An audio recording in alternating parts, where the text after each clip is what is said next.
Yo, yo, yo. What's up? It's been a little bit before we since we done a live stream. So in this live stream, it's a relatively big one because we're going to be talking about X28 Omnichain plans, what chains we're going to go on, where the community is going to focus, how it's going to help Titanx, because there's a lot of integrations that are happening even in the background with Stacks, Shogun, etc. Felix, that's already built on X28. How we're going to expand to other chains, how that impacts Titanx, because whatever happens to X28 happens to Titanx on Ethereum. So as we build out these ecosystems, all these other chains, everything, I mean, literally everything, feeds back to Ethereum. We're going to talk about all that. We're going to talk about how to build on X28 because everybody has a different way of doing it. I think we found a sweet medium on how to do it. So we're going to be talking about all of that. So here's everybody. What's up? What What's up? up? Thanks for having me, man. Happy New Year. Yeah. Everybody's rusty as hell from the holidays. Oh, I am stoked. I'm so happy the holidays are done, man. Oh It's my that God. time of year, I just get pulled in 9 different directions, and I just want to work. That's all I want to do. I'm just Yep. bringing in the new year, man. Yeah, I feel Yeah, the so exact same everybody's way. going to come on. Everybody's going to come on. We're going to talk about X28.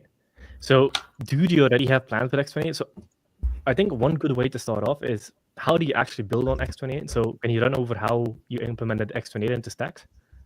Yeah, I was gonna say, like, I do have future plans, but we also have Stacks is live right now, and it's like a hybrid integration of X28 because it still accepts Titan X because that's still, I think, the primary token that everyone's using, but like we're integrating it by using our buy and burn runs through X28. So like with Stacks, we've got the staking easy button, and all staking payouts get converted to X28, and that's what we use to buy and burn Stacks. That's what we're using to pay out our users. Basically, everything is through X28. So to me, like this is huge as far as like it's going to kickstart the demand for X28. And I really like the way it's designed as far as like it'll help keep X28 at that 1-to-1 ratio with Titan X because it's constantly if it's at 1-to-1, it does a straight mint, but if it's below 1-to-1 ratio, then we're market buying. So it's like either we're minting and that's burning Titan X, or we're market buying and it's pushing up X28 back to that 1-to-1 ratio to keep that arbitrage play going.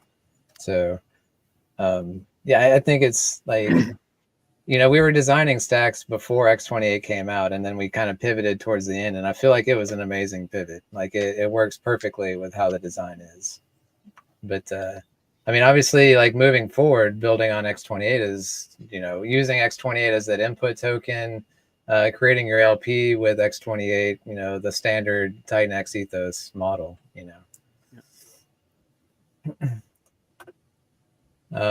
What about you, Johnny? Y'all are using X28 as well. Is that an input token? Yeah, we're using it as an input token. So this was back, oh man, I think a couple months ago now, when Jake was basically like, build on X28, build on X28, build on X28. We're like, well, I guess we're building on it. I guess we're using X28 as an input token, right? So we had to go back to the devs. We're like, how hard is it to change that? And they're like, yeah, it's fine. And we're like, a little change. Nice. We're like, nice. Okay, cool. But yeah, it makes so much sense though, because I mean, if you really think about it, by using X28 as an input token, that means people have to get X28, right? How do you get X28? Well, half their Titan X gets burned, right? So just by using and integrating X28, you're already helping the ecosystem. Everyone's in it to win it, right? And then, like you just said, we're going to be creating our own LPs, so that a lot of the price and that kind of and the volatility will come through us and not necessarily hurt or damage the X28 chart, because that was one of the other things that we're super mindful of. Is like, okay, how are all these swaps and all that going to take place? So we're creating all of our own LPs for all the stuff that we're using, but it just made the most sense to use X28 just because to get X28, stuff has to get burned. Okay, now you're bringing it in, and if there's more burns on top of that, it's like, Jesus Christ, this thing's getting burned 5 ways to Sunday. So, here's what, 6 of us, 7 of us on this call right now that are somehow utilizing X28. Like, damn, dude, imagine 3-4 months from now, like, bro, there's gonna be like 16 X28 tokens left. You know what I mean? It's just Hey. nuke city. All man. worth $24,000, $25,000, $30,000 each. yeah, no, for You sure. want to $1,000 know each. something? You want to know something crazy? Can somebody pull up the X28 stat page? It's probably one of the most crazy stats pages in all of crypto. Do any of you look at the X28 stats page? Yeah, I looked It's at it a couple days insane. ago. Oh yeah, But I It's don't only know what 2% stands liquid. out either. It's only 2% liquid. So over 56% of X28 has been burned. 40% is stuck in protocols and smart contracts, LPs, etc. Also in the Shogun Oh. liquidity wallet, that's a big one. Only 2% liquid. Something just needs to sneeze on X28 and all the Titan X suppliers come. That's how insane it is. I can do it. 2% liquid. Oh god. You want to share your screen? Yeah, did somebody pull it up? Somebody without a Starlink connection. Somebody that's not in Southeast Asia with a 56K connection. Yeah, my dial-up's maxed out over here. Yeah, and just so everybody understands how heavy X28 is on the ecosystem. So X28 is 54 days old, and it has already burned roughly 10 trillion Titan X in 54 days. 10 trillion. That's how much is that? Let's see how much that is. How many whales? Shitload, Yeah, I believe. it's the burned. proper term. X28 alone, exactly. X28 alone has burned 50 whales. 50 top 50 positions. That is Oh, wild. yeah. That's sick. Live action. Yep, you're gonna have to refresh because the buy and burn is not loading. It's a separate RPC call. So if you refresh, it will probably load. Yep, exactly. Yeah, 2% liquid. Wow, it's epic. That's just a small little sliver. Yep. So one little, So one little small. sneeze. That's hilarious. Yeah, one little Crazy. sneeze. That's great. And all that's going to do is just burn a ton of, like, there's just going to be a ton of minting. And then half of that Titan X gets burned. The other half goes to the X28 buy and burn. Easy peasy. Yeah, and there's still a bunch of the buy and burn. Like the buy and burn is very, very slow. It has held the 1-to-1 peg. I still call it a peg because it's basically pegged at 1-to-1 through social consensus primarily. Like people are just like, because I'm the same. If I see X28 at, let's say, 0.8 Titan X per 1 X28, I'm all inning. I'm all inning it because it's one Titan X. So that's a free 20% ARB. So it's held really, really well. And it didn't hold because of the buy and burn. It held because of primarily social consensus and TickleP in that 1 to 1.02 range. It's been incredible. It's been better than I expected. 10 trillion it's burned amazing. in a month and a It's half. amazing. Yeah, I was looking at the liquidity and it's concentrated, but at that range, it's massive. There's tons of liquidity at that tight range, which really Oh, helps yeah. keep it to that level, Yeah. 100%. And this is without Omnichain. The main protocol built on top of X28 is Shogun when it comes to how much X28 is controlled by. It's primarily due to Shogun. Second one is Stacks, and the third one is Felix. So this is without any of the same stuff that Titan X has. So Titan X has roughly 28 plus protocols built on top of it. X28 is still in its early days. Like it's only 3. So the other crazy thing about X28 is it's 1-to-1 Titan X. And once we go Omnichain with X28, the way Omnichain works, because I think there's still some confusion around that, the way Omnichain works is the price on one chain is a price across all chains. Because you have these arbitrage bots that exist that if the price is, let's say you have X28 on 3 chains. On one chain it's 80 cents, on the other one it's $1, on the other one it's also $1. Our bots will buy it on that one chain for 80 cents and then sell it on the other chains for $1. And these arbitrage bots via layer 0 already exist, which means that every X28 on every chain, because it's the same token, every X28 on every chain will have the same price. So as it goes above one Titan worth of value on any chain, like Base, for example, if it all of a sudden has a massive run there, or there's a massive protocol that pops off on Base, that burns X28. That impacts the X28 on Ethereum, which then burns Titan X. So any activity that happens on X28 across all these chains burns Titan X. The only way to create X28 is only on Ethereum, which means you need Titan X to create X28 to bring it to these other chains. So if people want to create more X28 supply, they have to buy Titan X on Ethereum, feed it into X28, and then bridge it to the other chain to get more supply, because the only place it gets created is Ethereum. So whatever activity happens on X28, on any chain, effectively is buy pressure and burn pressure for Titan X. That is absolutely incredible. I'm so excited to see that play out.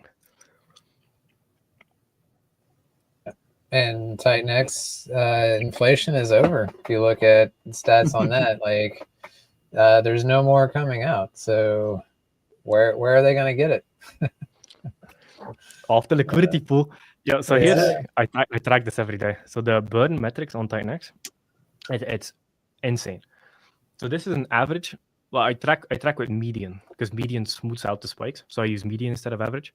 So the median burn rate, which is basically average for the ease of talking, is 360 billion Titan X per day.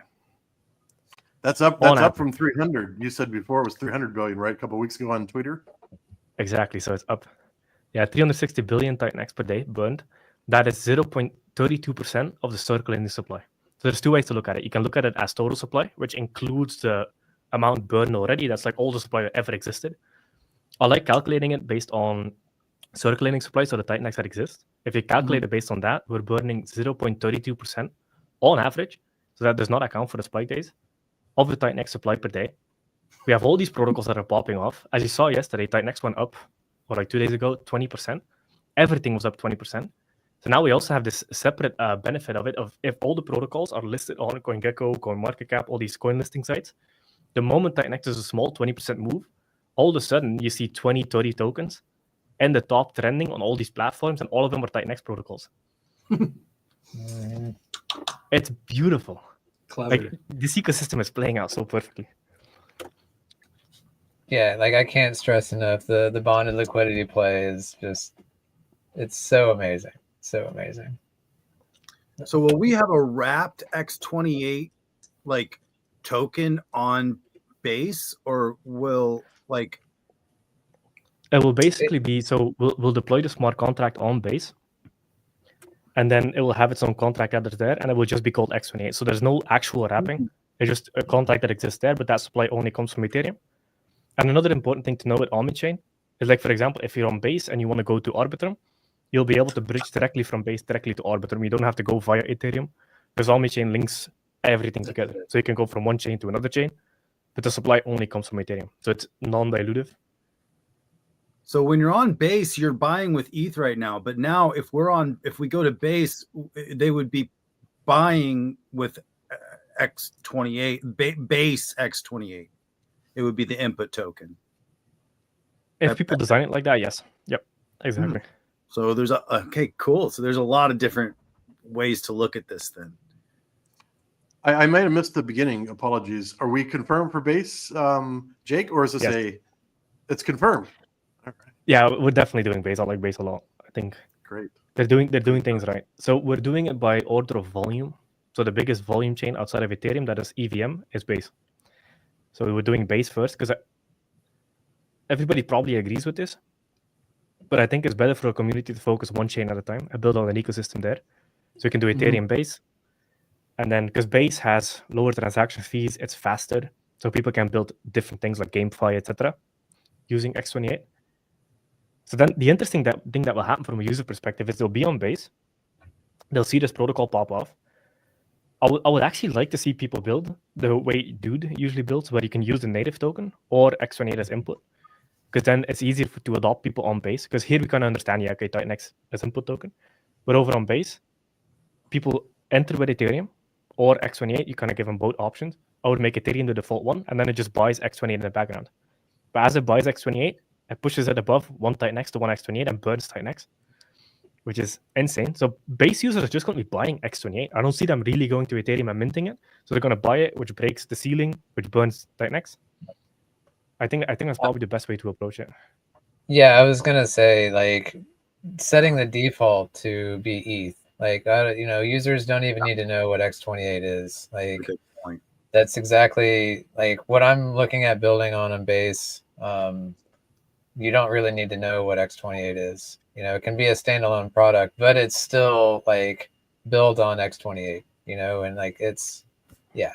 I'm so stoked for the next project. Awesome too. It could just be really ETH is the input token, but it does everything through the background, does what it does. Right.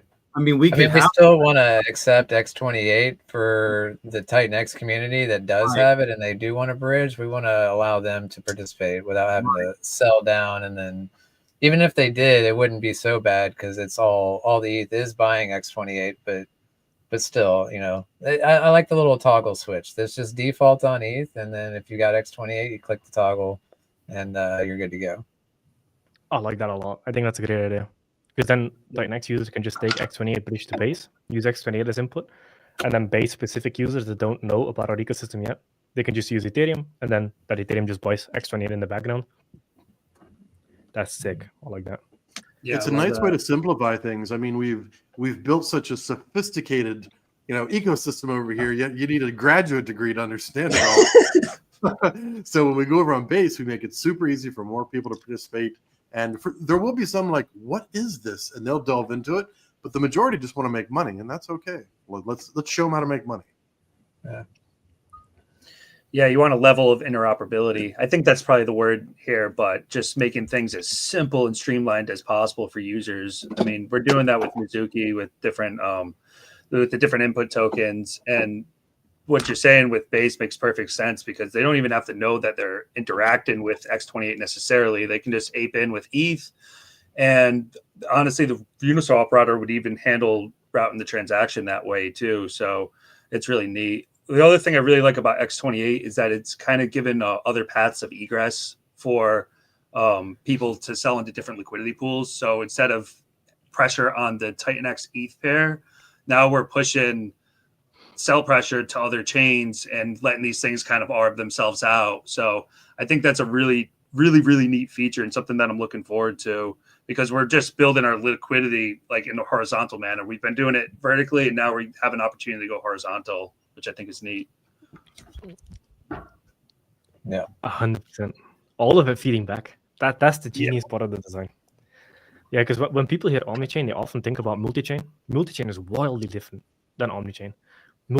So for the people that don't know the difference, multi-chain, Omnichain, the way multi-chain works, and this is what bad founders do, is they have multi-chain, and essentially what happens is they deploy a contract on one chain, they deploy a contract on another chain. They're two separate tokens, completely disconnected from each other, which means that if a user that likes the protocol wants to use it on chain A, and then wants to go use it on chain B, they have to sell down chain A to get into chain B. They have to sell token down to get into the second token, which is horrible. It creates dilution. It makes the community confused. It provides it essentially turns good, well-intentioned users into sellers that didn't want to be sellers in the first place. So multi-chain sucks. It's garbage. I hate multi-chain.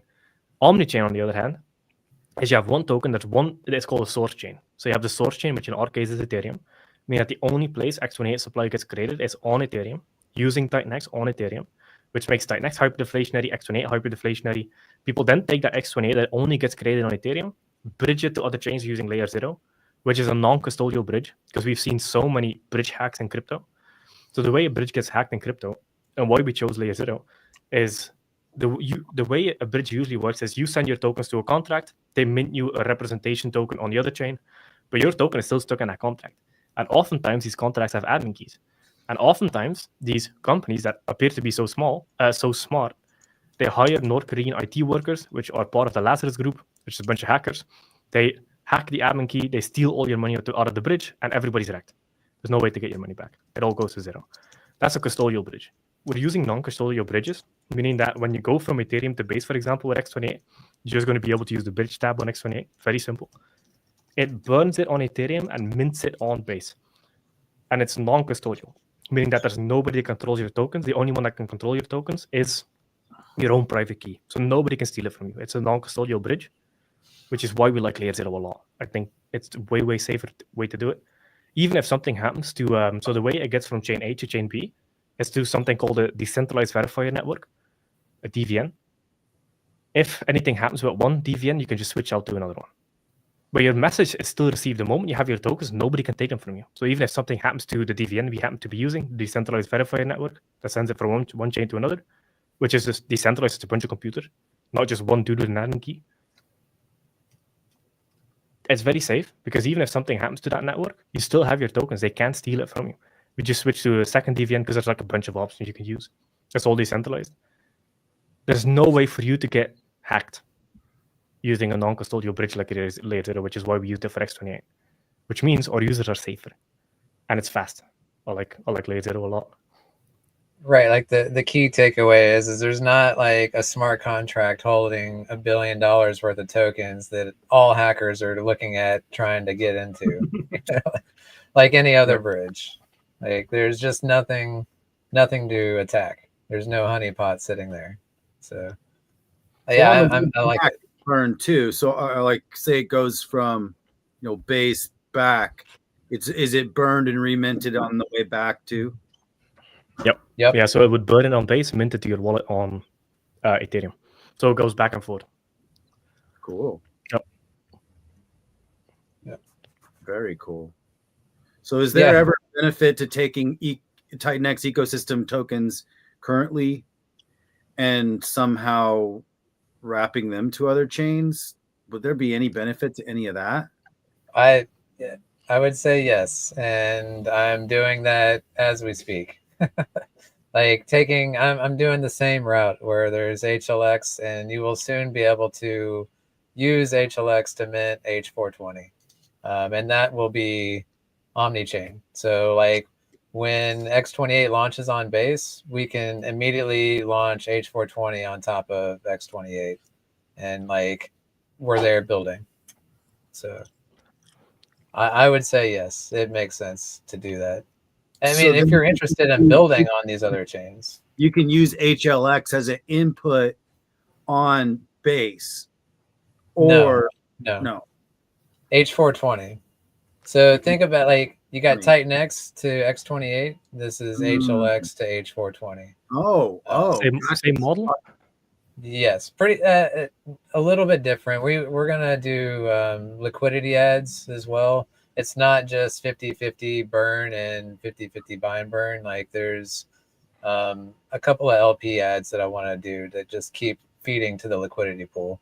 I really couldn't decide on like what was best for the ecosystem. Like adding liquidity is great, but those tokens are in the market. It's smart contract controlled, so it's not like fully hitting the market, but it's not as good as just straight burning it out of existence. So it was like, so I'm kind of like evenly spreading it from as far as burns and liquidity ads go, like just going both. What's the percentages? What's the percentages on it? I haven't. They're not finalized, but it's close to like 33. Just say 33% burn, and then like 33% buy and burn on H420, and then 33% LP ads. Roughly around that. So interesting. But I like the X28 model. Like it's pretty much proven at this point. Oh yeah, the buy and burn definitely the 50% buy and burn. There's a lot of magic behind that because we did some magic around it. Because I was talking to Eric about it because he wants to do something similar for the Dragon X. Everybody wants to take the X28 model and put it on their thing, which I think is genius. Because then we can have all of our Ethereum stuff Omnichain with the same liquidity pairs across all chains. I love it. It's so good because it's not hard to use the X28 model on your thing. Most of the code is already proven. The 50-50 works incredibly well for a bunch of reasons. I would probably reduce the liquidity percentage. If you make a full range, it's probably less impactful, but you do make it harder to break the ARB, which is important if you want the 10 trillion burn, which is epic.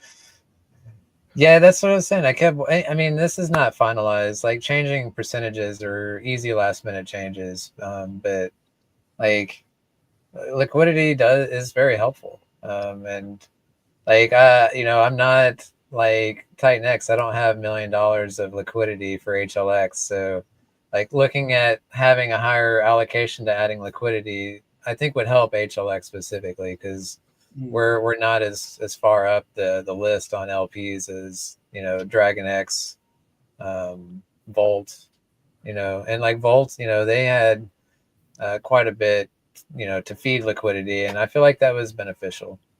So, but yeah, like I said, it's not finalized. I'm still thinking about how exactly that looks, but I think having both makes sense for me for HLX. Yeah, it's definitely not a bad idea. I like it. Yeah. What I've noticed is users, they love providing liquidity on that stuff. Titan X28, they love that shit. There's a So, whole like, group money, of them. The Giants, the LP Giants. What's that called again?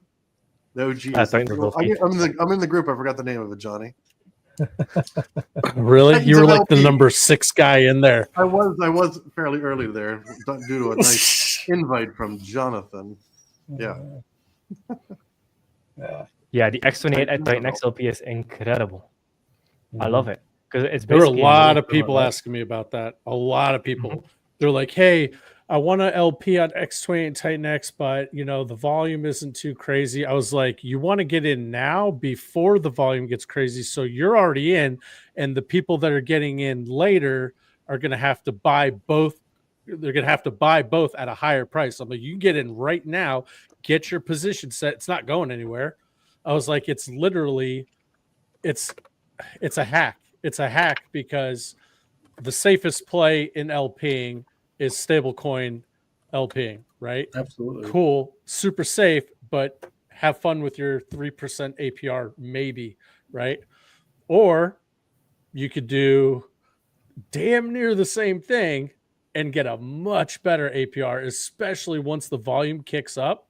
It's like you're literally stablecoin LPing without stablecoin LPing. It's a win-win. So we've been steering people that way. We've been steering people that way hard for sure. Hell yeah. You can capitalize on the price appreciation without the impermanent loss. That's the biggest thing. Say it. Free money. What else you There gonna it say? is. What else you That's can it. say? I mean, it's like, yeah, once you got to wrap your head around it though, right? Because you got to get your mind out of the, I need to make $1 million LPing right now. It's like, first of all, that's not why you LP. But second of all, you're helping out the ecosystem. You're helping out the price. And it's the only LP that I've ever been like, you need a degen range on this LP, get that price tight and help keep it there. Usually I never recommend like a 2% each way LP, right? But for this, I'm like, you keep it on there, you keep it super tight and do not let that move. You hold the line. And it's been working pretty tremendous now. Oh yeah, and I've seen people go back and forth. They mint X28, sell it back into Titan X, mint X28, sell it back into Titan X. Why all wouldn't while you, right? doing that. Oh yeah. Who's going to be the 'cause even psycho with- to create the protocol? Yeah, even with 10 billion Titan X, you could in theory burn 100 billion Titan X because of how it works. Because if you do 10 billion in, 10 billion out, you keep doing that, you can easily burn 100 billion even if you have a small stack. Now, I would recommend only whales do that even if you lose a little percentage, you don't care because it makes the value go up.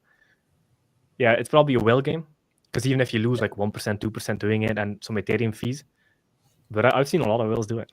It's cool. Yeah, that was my thing. Is like it's really, it sounds like you could just infinitely do that, but no, it would break the ratio at a certain point, and bring it below that 1-to-1. So, because otherwise, I've had people ask me like, why not just infinitely do that until all the Titan X is burned? I'm like, it doesn't quite work that way. Right. But I think one of those people you told was me. I wasn't trying to out you, James.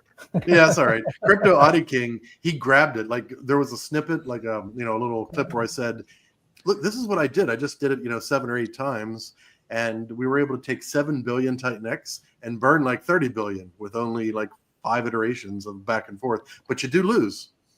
If you started with like 100 billion and you were, a bit of a whale, you could really do some damage. But just 5, 10, 20 billion, you still burn, but you're not gonna change that ratio with that smaller amounts. If a lot of people did it, it would. Yeah, exactly. So people are already doing it. If you see the opportunity, definitely do it. One thing I would recommend for the X28 ARB is use cow swap. Put X28 on top, Titan X at the bottom. Because if you use Uniswap, you have to account for a 0.25% interface fee, which reduces the ARB by a ton.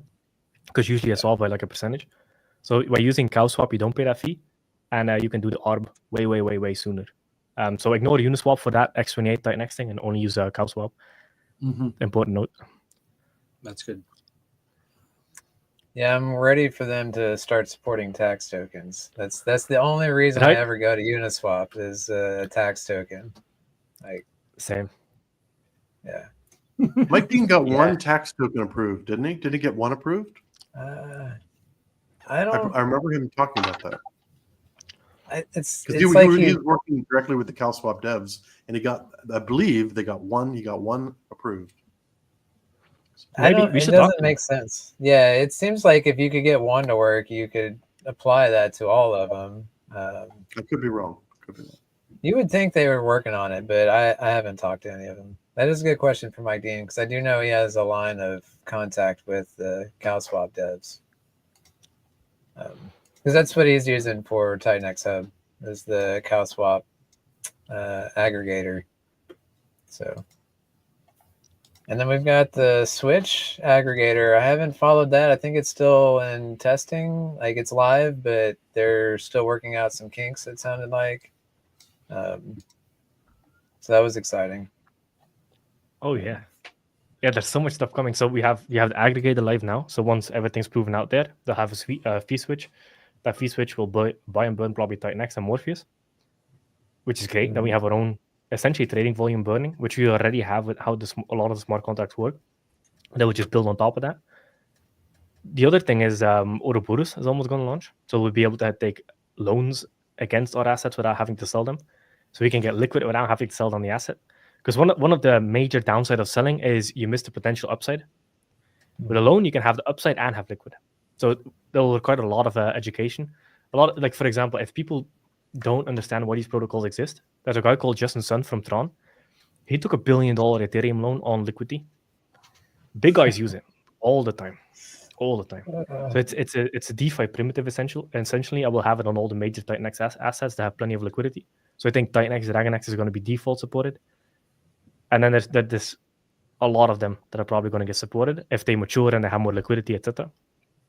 It's isolated, meaning that if something goes wrong with one of them, it doesn't impact the whole protocol. Like it's actually very, very well designed, and they have a lot of audits. They're now finalizing the last audit, and I think Shadowy said that it was going to go live in January. So that's exciting. Yeah, that's super exciting. I'm very excited as well. Like, I remember with Ohm, if anybody was in that, there was tons of people using that collateral. They were like providing collateral, taking a loan out to buy more, and then they were doing it like 3 and 4 times. Now that's like pure degen mode, like, but it's an option that Ouroboros is going to offer to people for like the true degens out there. You put $1,000 as collateral in and take out a $500 loan, and then buy $500 worth of Titan X, and then put that in as collateral, and then take out another $250 loan. Use that $250 to buy Titan X, and then put that in your loan, and like you can run it through like 4 or 5 times depending on your risk, tolerance, and just like crazy leverage build. Yeah, I used to have a better way of doing that. Because I game theoried on this a lot. So there is another way to do it. Yeah. I think I have an old stream on it, I'm not sure, but it was called the sharp wall. So essentially what it was you take a loan and then you put a limit order position below market. So you create a wall. Instead of buying it on market and over leveraging, you can essentially buy the dip and use that to refill your vault. So you use limit orders down to the bottom. Ideally, you use these protocols around bottom zones. That's the safest way to use it, because if you start doing it when the price is shooting up massively, I mean, if you do 1,000% collateral, that's probably fine. But if you're trying to do the more degen range of like 150% collateral, that's when you start getting into murky waters. But I think limit orders below price is probably the safest way to do it. If you do want to do the degen route, but people are definitely going to do it, because there's a lot of whales that understand these games, and a lot of them do it at bottoms, and they often create bottoms doing it. So we'll see what happens. Like, but it will require a lot of education. Or just a lot of degens. They don't need education. They just ape. Oh yeah, they do. That's for sure. Oh, and important to note, it's 0% interest. You don't need to pay interest on your loan, which is sick. How is that? Yeah, 0% interest. So, for example, if you take, let's use an extremely safe example. You take $10,000 worth of Titan X. You take a loan, you get $1,000 worth of USDX, which is 1,000% collateral, or loan to value, I guess is what you could call it as well. Yeah, so you put 10,000 in, you get 1,000 out, and you don't have to pay interest on the loan because the stablecoin is backed by the asset in the vault, which is 10,000 Titan X, $10,000 worth of Titan X, and you just have to pay off the loan. Like, it's not, you pay fee to enter. I think you pay a fee to pay off your loan again, and that's it. That's 0% interest. It works very, very similar to the people who know Liquidity on Ethereum. It's probably the closest protocol to this. It's way different designed, but it's the same principle. Is that fee based off of like the percent or the amount of money that you're gonna put in? Is that how it's Yes. weighted? Yeah. Yes, and it's also based on the health of the protocol, the health of the collateral. So if there's a massive volatility in the market, the fee is higher. Yeah. But if it's like relatively chill, it's just a normal fee. So it also depends based on safety factors. Liquidity works the same way. Okay. Makes sense. Yeah, it's a lot to explain. We'd have to right. read the white paper. Maybe he'll come on stream and explain it, but I think Uruburu is going to be sick. I like it. Yeah, yeah. I'm experienced with that type of protocol, and I'm very bullish on what it's going to do for the ecosystem, for sure. It's incredible. You can get liquid without selling your assets on a hyperinflationary ecosystem. So you'll have the circulating supply getting smaller and smaller. You'll have people taking profits through loans instead of selling on market, which also locks that supply off of market because a vault is not going to sell on Uniswap. It just sits in that vault until somebody pays it off. So that supply that is locked forever. So people can take profit by just locking supply off of market, which means they benefit as well. Because by them taking supply, locking it off of market in a vault, they make the thing more scarce, which usually leads to price performance. Not financial advice, but the more supply is locked, the more price performance you can get because there's less on market. So by them doing that route, especially whales, they essentially protect their position because there's less on market to be dumped on them because they're locking it up. Other people are going to be locking it up. And then you have the circulating supply getting squeezed through all these protocols. X28, stacks. There's a lot of stuff burning in the background. Like it's a combination of a bunch of stuff that leads to that 392 billion Titan X being burned a day. So yeah, you get supply lockups of people taking profit without selling down on the market, and you get circulating supply being reduced through how the Titan X ecosystem works. It's fucking beautiful. I love it. It really is. It really is. So how's Mizuchi looking these days? What so crazy. I can't help myself, man. I keep on like picking at it, and try. I think we're gonna end up pushing a big upgrade to the protocol. I don't know if I want to even say anything yet, but I will. I'm gonna. You'll eventually say it, probably in 5-10 minutes. Yeah, I mean, the whole idea with Mizuki is that it's interoperable with X28, so people don't really even have to know X28 to interact with it necessarily. There's going to be two big liquidity pools, just like how Shogun is set up. The X28 buy and burn runs to the X28 pair. The Titan X is always bolstered by the buy and burn, which actually constantly injects liquidity into that Titan X pair. So there's a lot of moving parts, and I've been looking at a big upgrade to, well, actually we're doing it to actually reward NFT holders in a very big way, which I'm really excited about because I felt like that was like the missing link, and I was trying to figure out how to do it without compromising other aspects of the protocol. And those rewards come strictly from buy pressure on the protocol. Basically, it's a buy and reward. So it buys Mizuki off of the market and rewards your holders that way, which is, I like thought about this. I was like, damn, I'm surprised nobody's done this yet, but it's going to be really interesting because a good portion of that buy and burn as it runs, if there's $100,000 running that buy and burn a day, say 20% of that goes to rewards, you know, at the end of an 8-day cycle, that can become a lot, especially if the price of Mizuki goes up at the same time. So we're just working on this integration right now. I couldn't help myself. I was like, damn, like, Ted, we have to do this, bro. So yeah, that's what we're working on right now, is just to create a highly massive locked supply with rewards built into the system, so people can have some liquid. They don't have to sell their NFTs. People can get back into their NFTs to keep supply locked. You know, the different liquidity pools that are both working in parallel, the buy and burn that's always buying supply, the auctions that are always feeding the entire system. It's kind of a fucking monster, I'm not gonna lie. Yeah, That's good.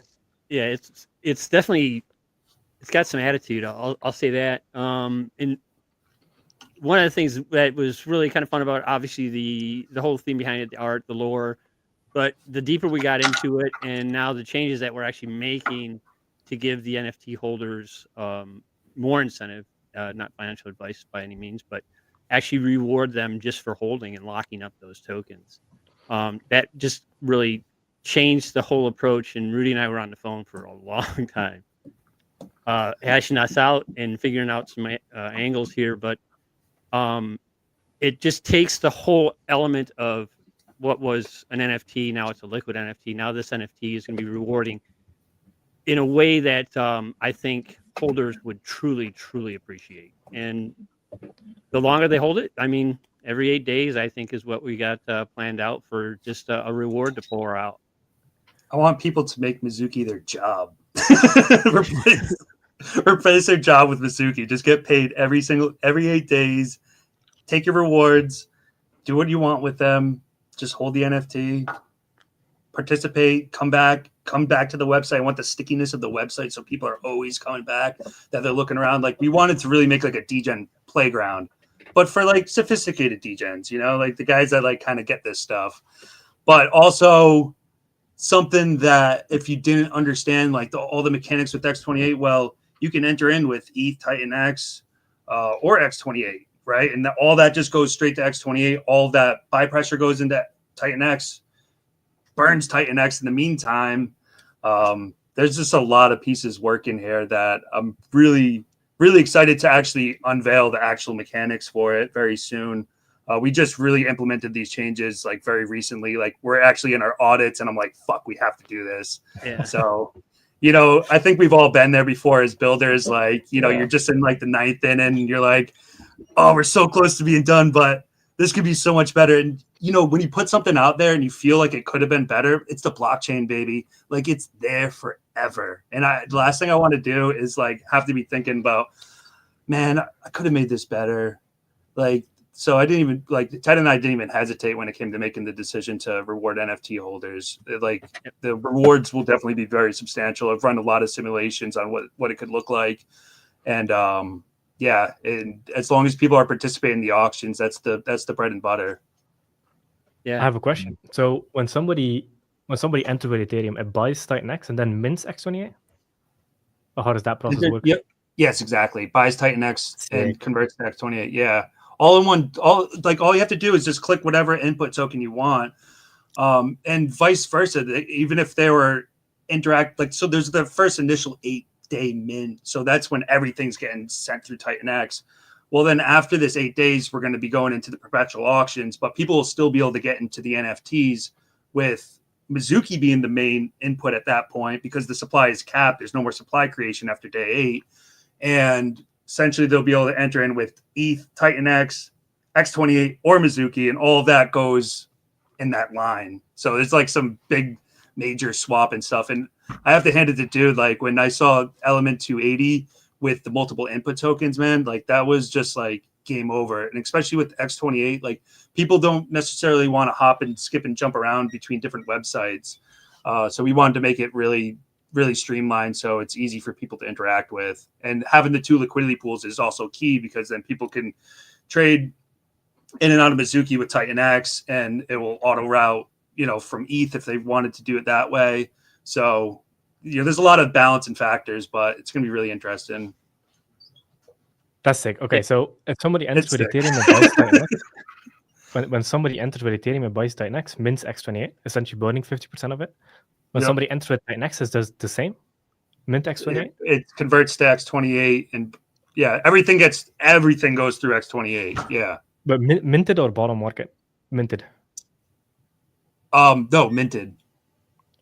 Nice. That's good. Yeah, dude. I like No, we're gonna be burning a shitload of Titan X. That was the whole goal from the beginning, and it creates a circular effect with the two liquidity pools. Now, if somebody wants to trade this and they trade in the Titan X and they want to remint an NFT in the future, they can go and remint an NFT, which will take it through the same process essentially, but add and buy pressure to the Mizuki at that point.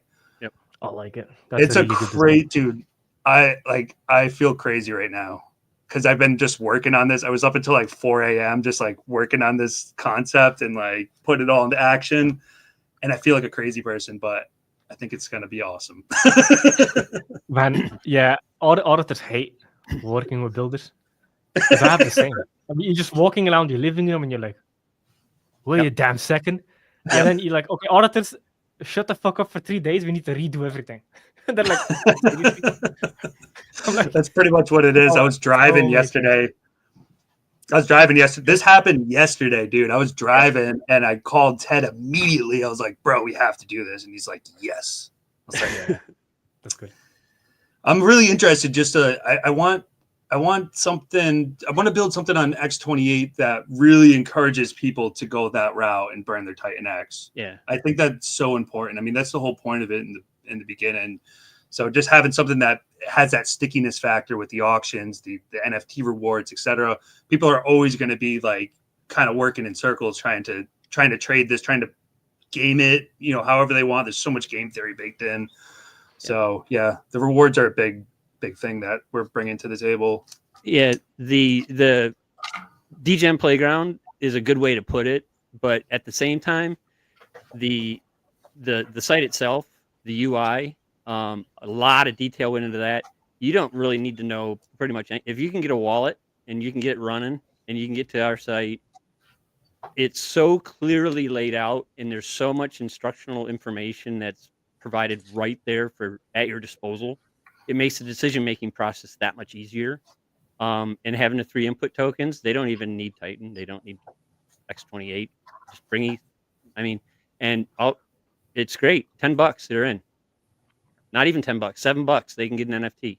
And that NFT is just going to sit there and grow. Then it can compound as long as they want it. Nice. It's just and then if you want the big boys can come in and you can mix and match your NFTs. And if you're a heavy hitter, you can come in and you can spend $7-10 grand on an NFT if you want, but you can spend $10 and you can still get an NFT. It's a buyer's market. There's some magic to that X28 mint in the middle, because if you get $100,000 worth of Titan X in, it mints X28. You still have at least $100,000 worth of buy pressure because it's X28. Yep. But in the process, the user doesn't care. It's just you burn half of it, which is $50,000 worth of Titan X, but you still get $100,000 worth of buy pressure. And sometimes, but in theory, it's even more now. Like if you do $100,000 worth of Titan X, you mint X28, you actually have $101,000. It's kind of interesting. Yeah. Yep. Absolutely. Yeah. It's going to be very interesting, especially once the buy and burn starts running, because the big focus of the buy and burn is just to replenish the auctions. Right. And then we have the other big focus is the rewards. And then obviously we want to burn a percentage, but we focus more on the recirculation of the supply through that buy and burn. So the buy and burn is doing a lot more than just buying and burning at this point and just reducing supply. It's giving you more supply in rewards, reward and long-term holders. It's feeding those auctions to make sure that those are constantly able to get fulfilled. So, because that's the engine that keeps the whole thing going. Obviously we'll have market buyers, but the buy and burn is going to be probably the main market buyer, but it's going to be redistributed and sent it every which way. So I'm really excited. I just have this last integration to do on the white paper, and I'll get an official announcement out soon. This was really new. Yeah. And now we're going through the whole process with re-auditing the contract and adding another contract, but it is what it is. That's part of the building process. Yeah, I'm currently looking through the paper for coupons and everything, so I'll look if I find any. Yeah, it's we're getting to the point, and hopefully this is the chef's kiss, and we can call it and make it ready to rock and roll, man. We're ready. I'm actually it's gonna totally worth it though. Like Oh, I yeah. like I mean it could be the difference of like 10xing the protocol and as far as participation goes. Like who Yeah. cares if it delays you a month, like Mhm. blockchains forever, like you're saying, like let's do it right and put it out there properly. So Yeah, I agree. Yeah, those thoughts were definitely going through my head, and those changes as we were going through the build process. It was a very organic process. It was very fluid. It was great. But when it came down to exactly what dude just said, it's like, we got one shot, and once it's Yep. live, that's it. So these decisions, they're key, they're important. We definitely we'll share ideas, and we'll be like, hey, let's pick up on this tomorrow and see how we feel. And that process has been so really beneficial for this build, because it's really given us a chance to really thoroughly think things through for the betterment of the community, for the just the ecosystem as a whole. We wanted it we wanted to embody a little bit of everything, and hopefully we've achieved that. Definitely. Yeah. And the other part of this in relation to X28 is my vision for seeing through Mizuki is actually building and launching the DApp on other chains, and then having a piece that comes back and feeds the main mothership. So the theory is, not financial advice, if Mizuki does really, really well, it has already like that, that track record. Now we can go launch this on another chain, bring in a lot of adoption, based on historical evidence, and have something that comes in and feeds the main mothership. So we look at Mizuki as being a huge onboarding tool and something that people can really get behind. There is a simple way to do it. So one thing you could do is you could build X28 on Mizuki. If it gets a bunch of adoption, you can do that. And then you can use, let's call it M8 for easy talking.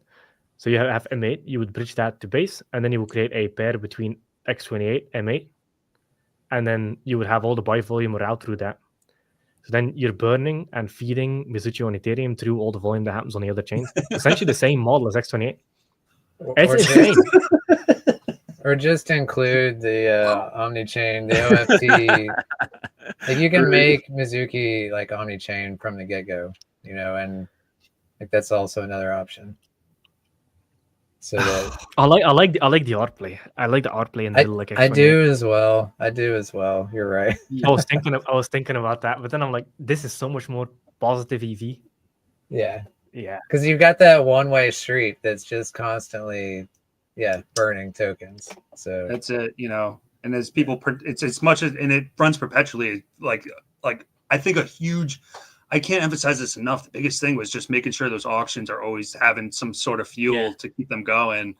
And, there's a couple other mechanisms built in with the vesting for the NFTs. If somebody forfeits early, well, then those forfeited tokens will go and further feed the auctions, plus the buy and burn. So even if Mizuki's Horde, the auction actually does grow over time, we're only using 8% of that a day, but it's just going to continually bring in more and more X28. If Mizuki's Horde grows on a cap supply token, it essentially almost becomes like a supply sink, right? It's just as good as burning tokens, but now you're bringing just more participation into the system to help continually burn Titan X through X28.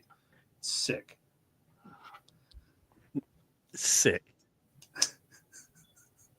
And you're like already experienced on base. Like I imagine you're excited to build more on base, like in the future. Oh, definitely.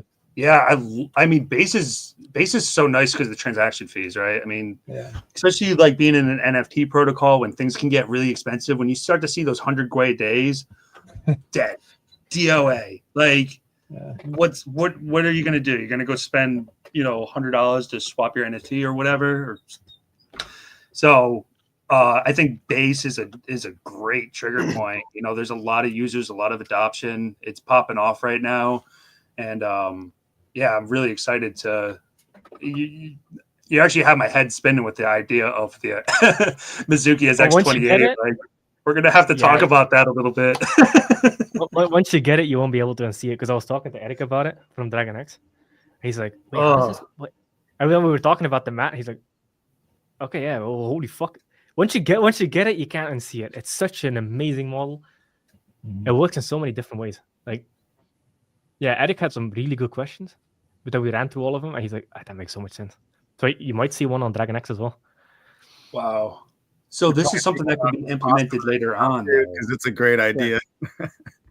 This is something that Nice. could be implemented down the road. So Yeah, that for sure. offers a little bit of Yeah. time for to think about it and development's sake.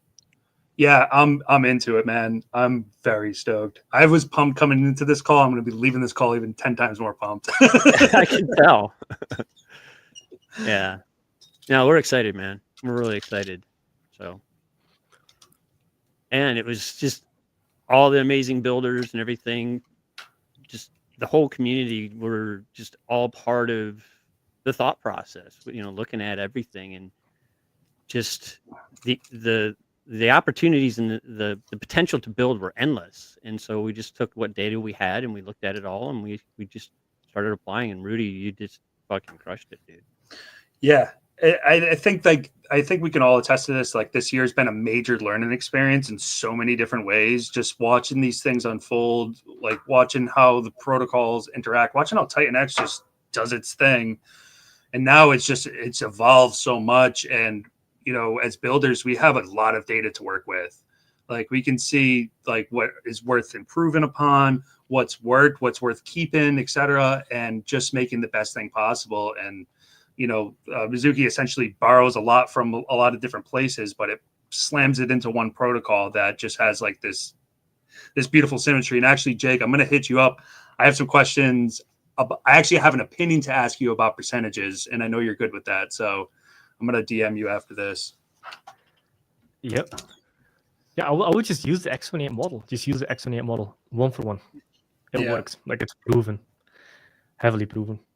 This is nuts.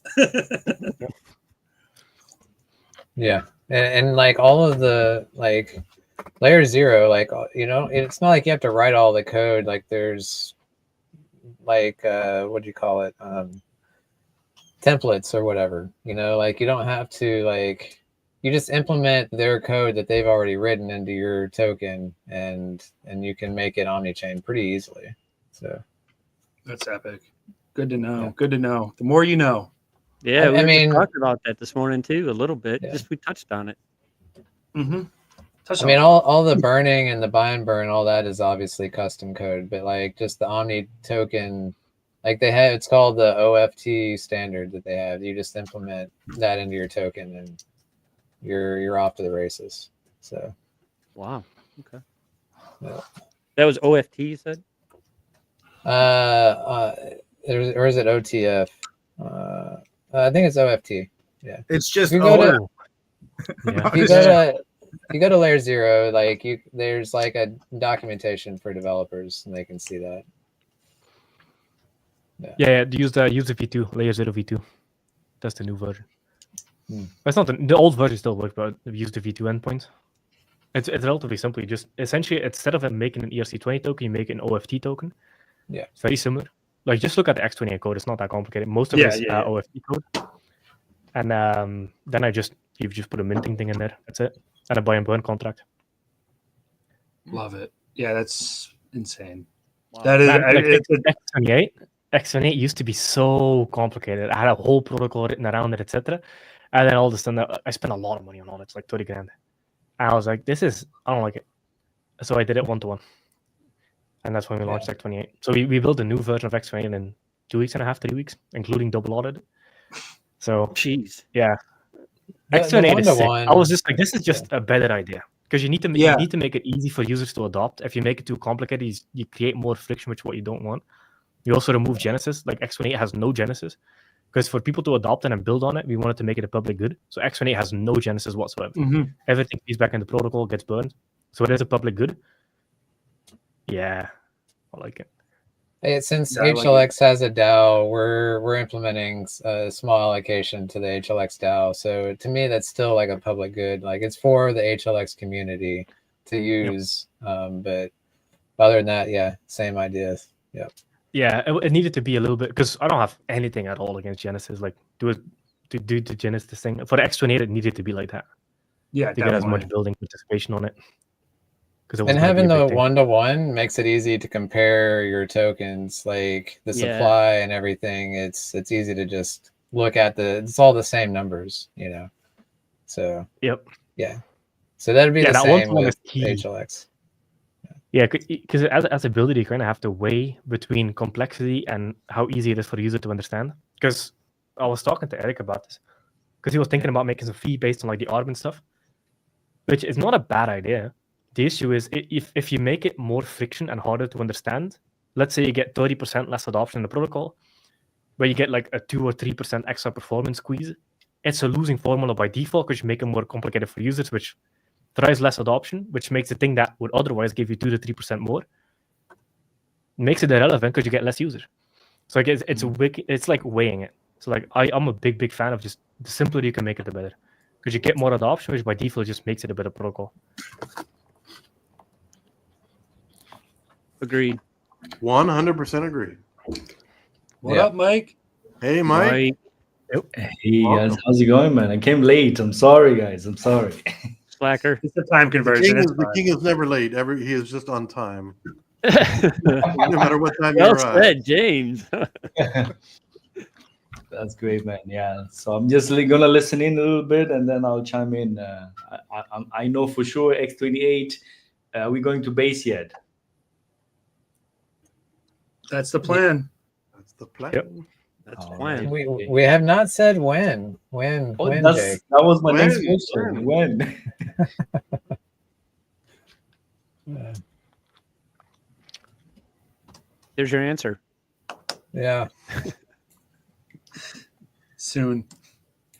Two more weeks. 2 weeks. My favorite Two gift. more weeks. All right. Ask in 2 weeks.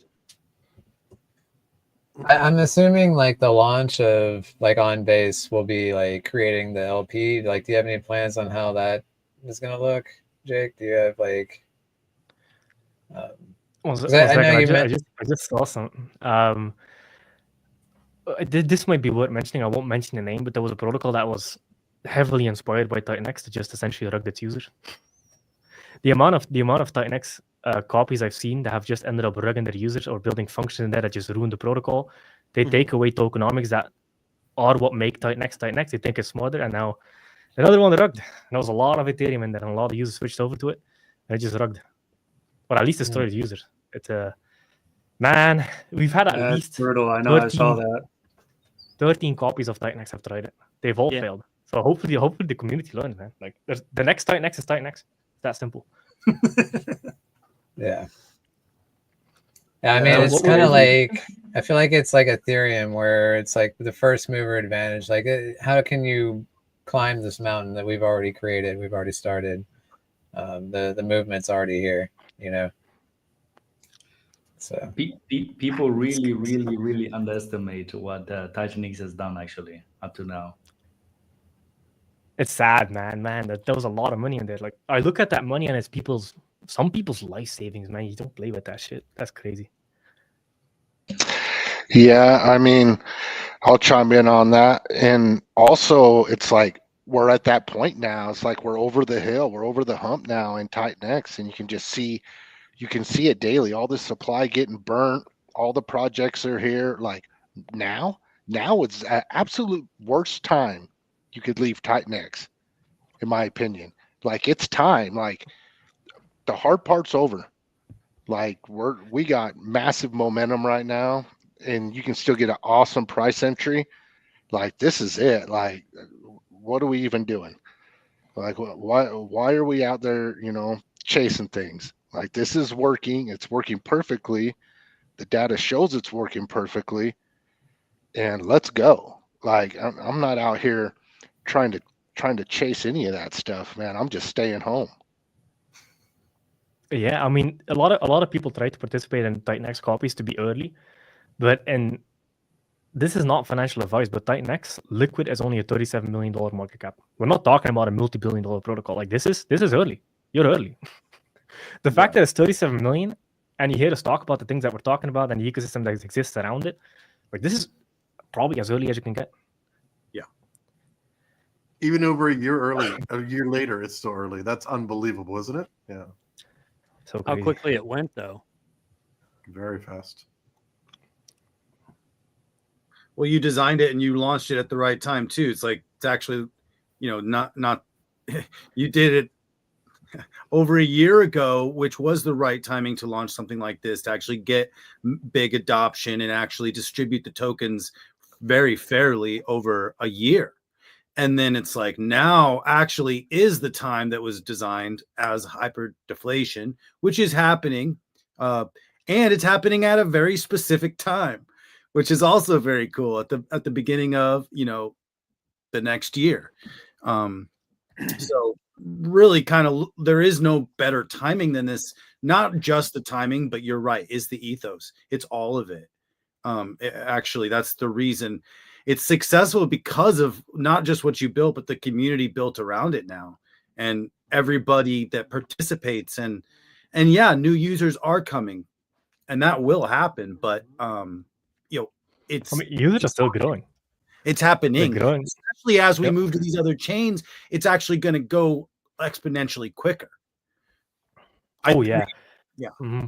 I think one of the things that we'll also see with X28 is we might have a bunch of meme coins built on top of X28 on base, because that's kind of the culture over there. Which we do some straight real memes. Yeah, and it would be fun. Yeah, no defense. Yeah.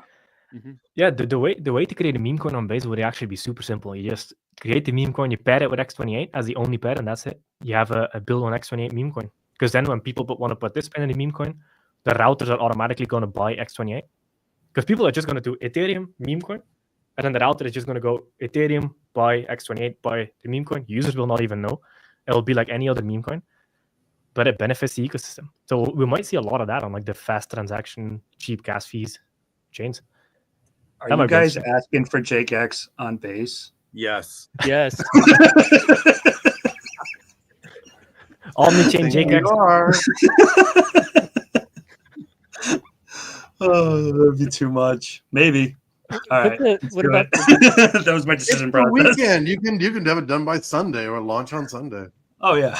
No problem. What about the Titan X, the Bitcoin, the Titan X Bitcoin, whatever that is? I saw. Isn't there one of those out there? Something. Titan Bitcoin? Yeah. That exists, yeah. It's out there. That on base. Has Bitcoin attached to it. People be like, wait, what? We just need we just need X28 on base. Come on, Jake. Exactly. When Jake, I think earlier you were a bit concentrate on something else. When? yeah. Exactly. I just saw it, so I wanted to mention it. Very soon. We can do it quick. Like the main target I had was 30,000 users, but we can do it at 20,000. Like that's only 250 more users, and users are growing every day. Like on average, it's growing by like 20-30 a day now at the lows, which is incredible. Like usually you get new users when the price moves up. We're getting it at the lows, so 20,000 might be the target. Now we need to do some testing and stuff just to make sure everything's smooth, and DOI for the bridging. I mean, to me, like launching on base is what's going to give you that push to new users, more users. Yep. Yeah, we can do it fast. I just want to make sure it's secure. We'll do some testing. Probably. Oh, sure. It can be done in 2 weeks, 3 weeks ish. Yeah. I would feel safe with that. Because the code is basically already dead. I just want to test like the set pairs and stuff. Like it's relatively complicated to connect chains, so I just want to make sure it's tested. Yeah, because we've never done this Omnichain thing. But it's not that complicated, so it can be done quick. Right. It's the first time, Same thing with like when I first deployed Titan X, that was my first smart contract. Even though I've done it a million times on local hard hat, you still shit your pants. Like on the launch day, man, I puked like 3 times. I couldn't fall asleep. I was so stressed because I wanted it to go perfectly. So I did like rehearsals. I deployed the contract 100 times on local hard hat. Did it over and over and over and over again before doing it on mainnet. And everything, all the contracts we've deployed have just been extremely smooth, 0 issues. Because the model works. You create the tokenomics first. You get the contract coded up. You do double audits, 1 audit. If you find issues, you fix the issues. Then only after the first audit is finished, you go do the second audit. That model, everybody has used it, and there was 1 small issue and 1 small contract. But other than that, everybody has been super safe. There's been almost no issues. So the model works incredibly well. That's actually crazy. With the amount of protocols that we have in our ecosystem, the smart contract bugs are so low. Because I don't think people realize most smart contracts do not even get audited. They don't even bother auditing it because they know they're only there for a week. They want to extract as much money as possible. So they don't want to go out of pocket to pay for audits because they know they're going to steal your money anyway.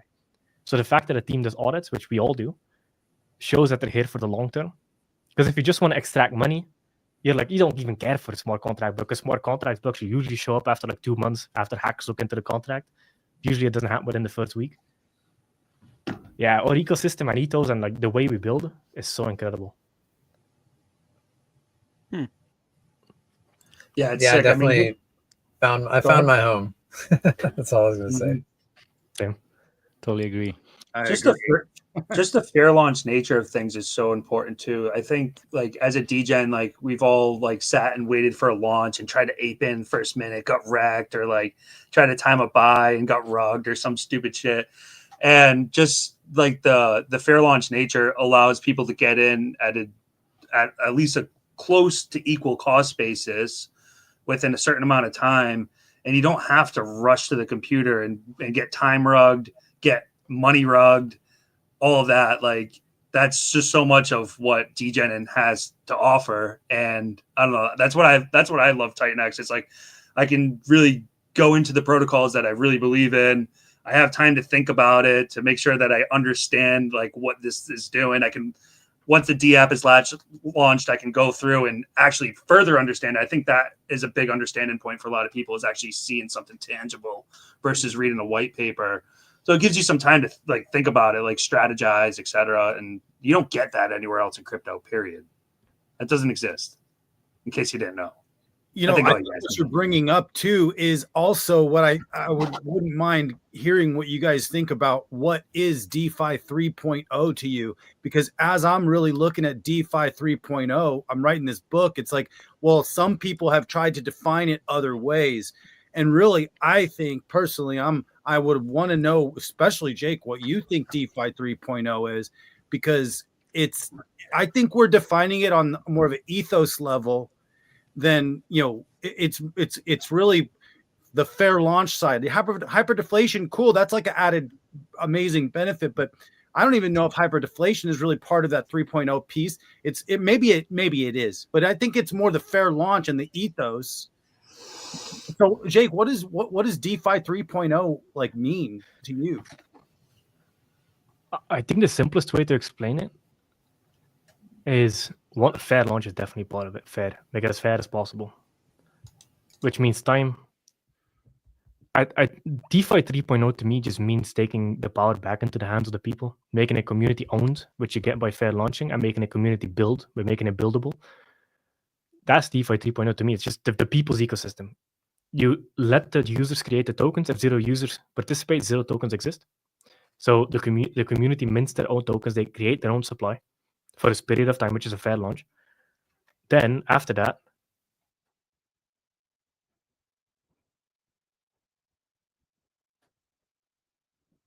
you lost your audio, Jake, unless I've lost my speaker. Yeah, so somebody walked into the room.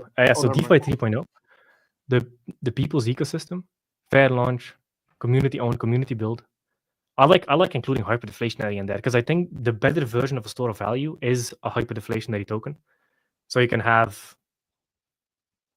have hyperinflationary to hyperinflationary, which sucks, or hyperinflationary to less inflationary, which sucks, which kind of like Bitcoin. Bitcoin works because it was the first one. Second is capped supply. That's also a form of store of value, but I think the best store of value is hyperinflationary. Yeah, DeFi 3.0 is just taking it back into the hands of the people. It's probably the biggest thing. Fair launch and community build is what I consider DeFi 3.0, because TitanX was created to fight against the VCs, the insiders, the shadow figures, all this stuff where all the money goes in beforehand. It launches at $1 billion valuation. If you buy as a community member on market, you literally exit liquidity for the people that were there before you could ever buy it. That's as unfair as it can possibly get. So DeFi 3.0 is essentially the opposite of that, where the community is the VC. They mint their own tokens with a contract that already exists. The promise is already delivered on. Because the old model is, here's my wallet, send me a bunch of money. You may or may not get a contract. Even if you get a contract, you don't know if it's good.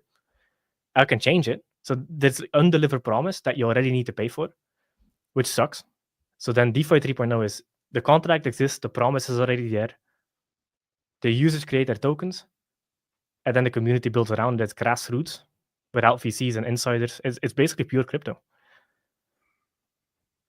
That's a lot. You have to kind of synthesize that, but I think that's the crux of it. Yeah. Yeah. Hyperdeflation. I like hyperdeflation a lot. Hyperdeflation's an amazing piece because if you have only hyperdeflation and no fair launch, now you get a really fastly rugged community. But if you have only fair launch and no hyperdeflation, now you don't really have something that, it's not really programmed to go up. So it's like when you add those two pieces together, it's a freaking combo. 100%. I have to go. I can be back in 45 minutes because I need to bring somebody to the doctor. They need to get a scan. Cool. Thanks for coming on. Okay, Thanks for coming on and confirming base. Yeah, I'll leave the stream on my channel. If I'm back on time, I can still hop on again. Cool. So we'll be streaming way more. Holidays are over. We sure will be. Awesome. Yeah, let's fucking go. You guys in a bit. See you, Jake. See you, bro. How's the book going, Dave? Great. But I really would love as many voices as possible, which is why I asked that question, because now I can just transcribe his answer instead of trying to pin him down to write something for me. So, and actually that's why I wouldn't mind, like, if you guys want to answer that question, or it's either why Titan X or why it's not, the book isn't just about Titan X. It's about DeFi 3.0. It's just Titan X is the best model for it right now. And I think that having a lot of our voices in there, I don't want it to just be me talking about this stuff. I think that you guys are your voices are valuable. Even the community members, if you're hearing this right now, you could DM me if you're a community member and you have something that you want to say. I really want to include community members too. So, but what do you guys think DeFi 3.0 is? Or, why Titan X? Why are you guys doing this,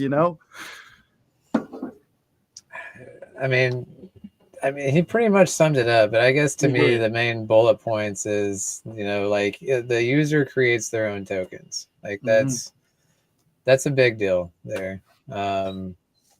And like, as far as the Titan X ecosystem goes, like bonded liquidity, like this is king.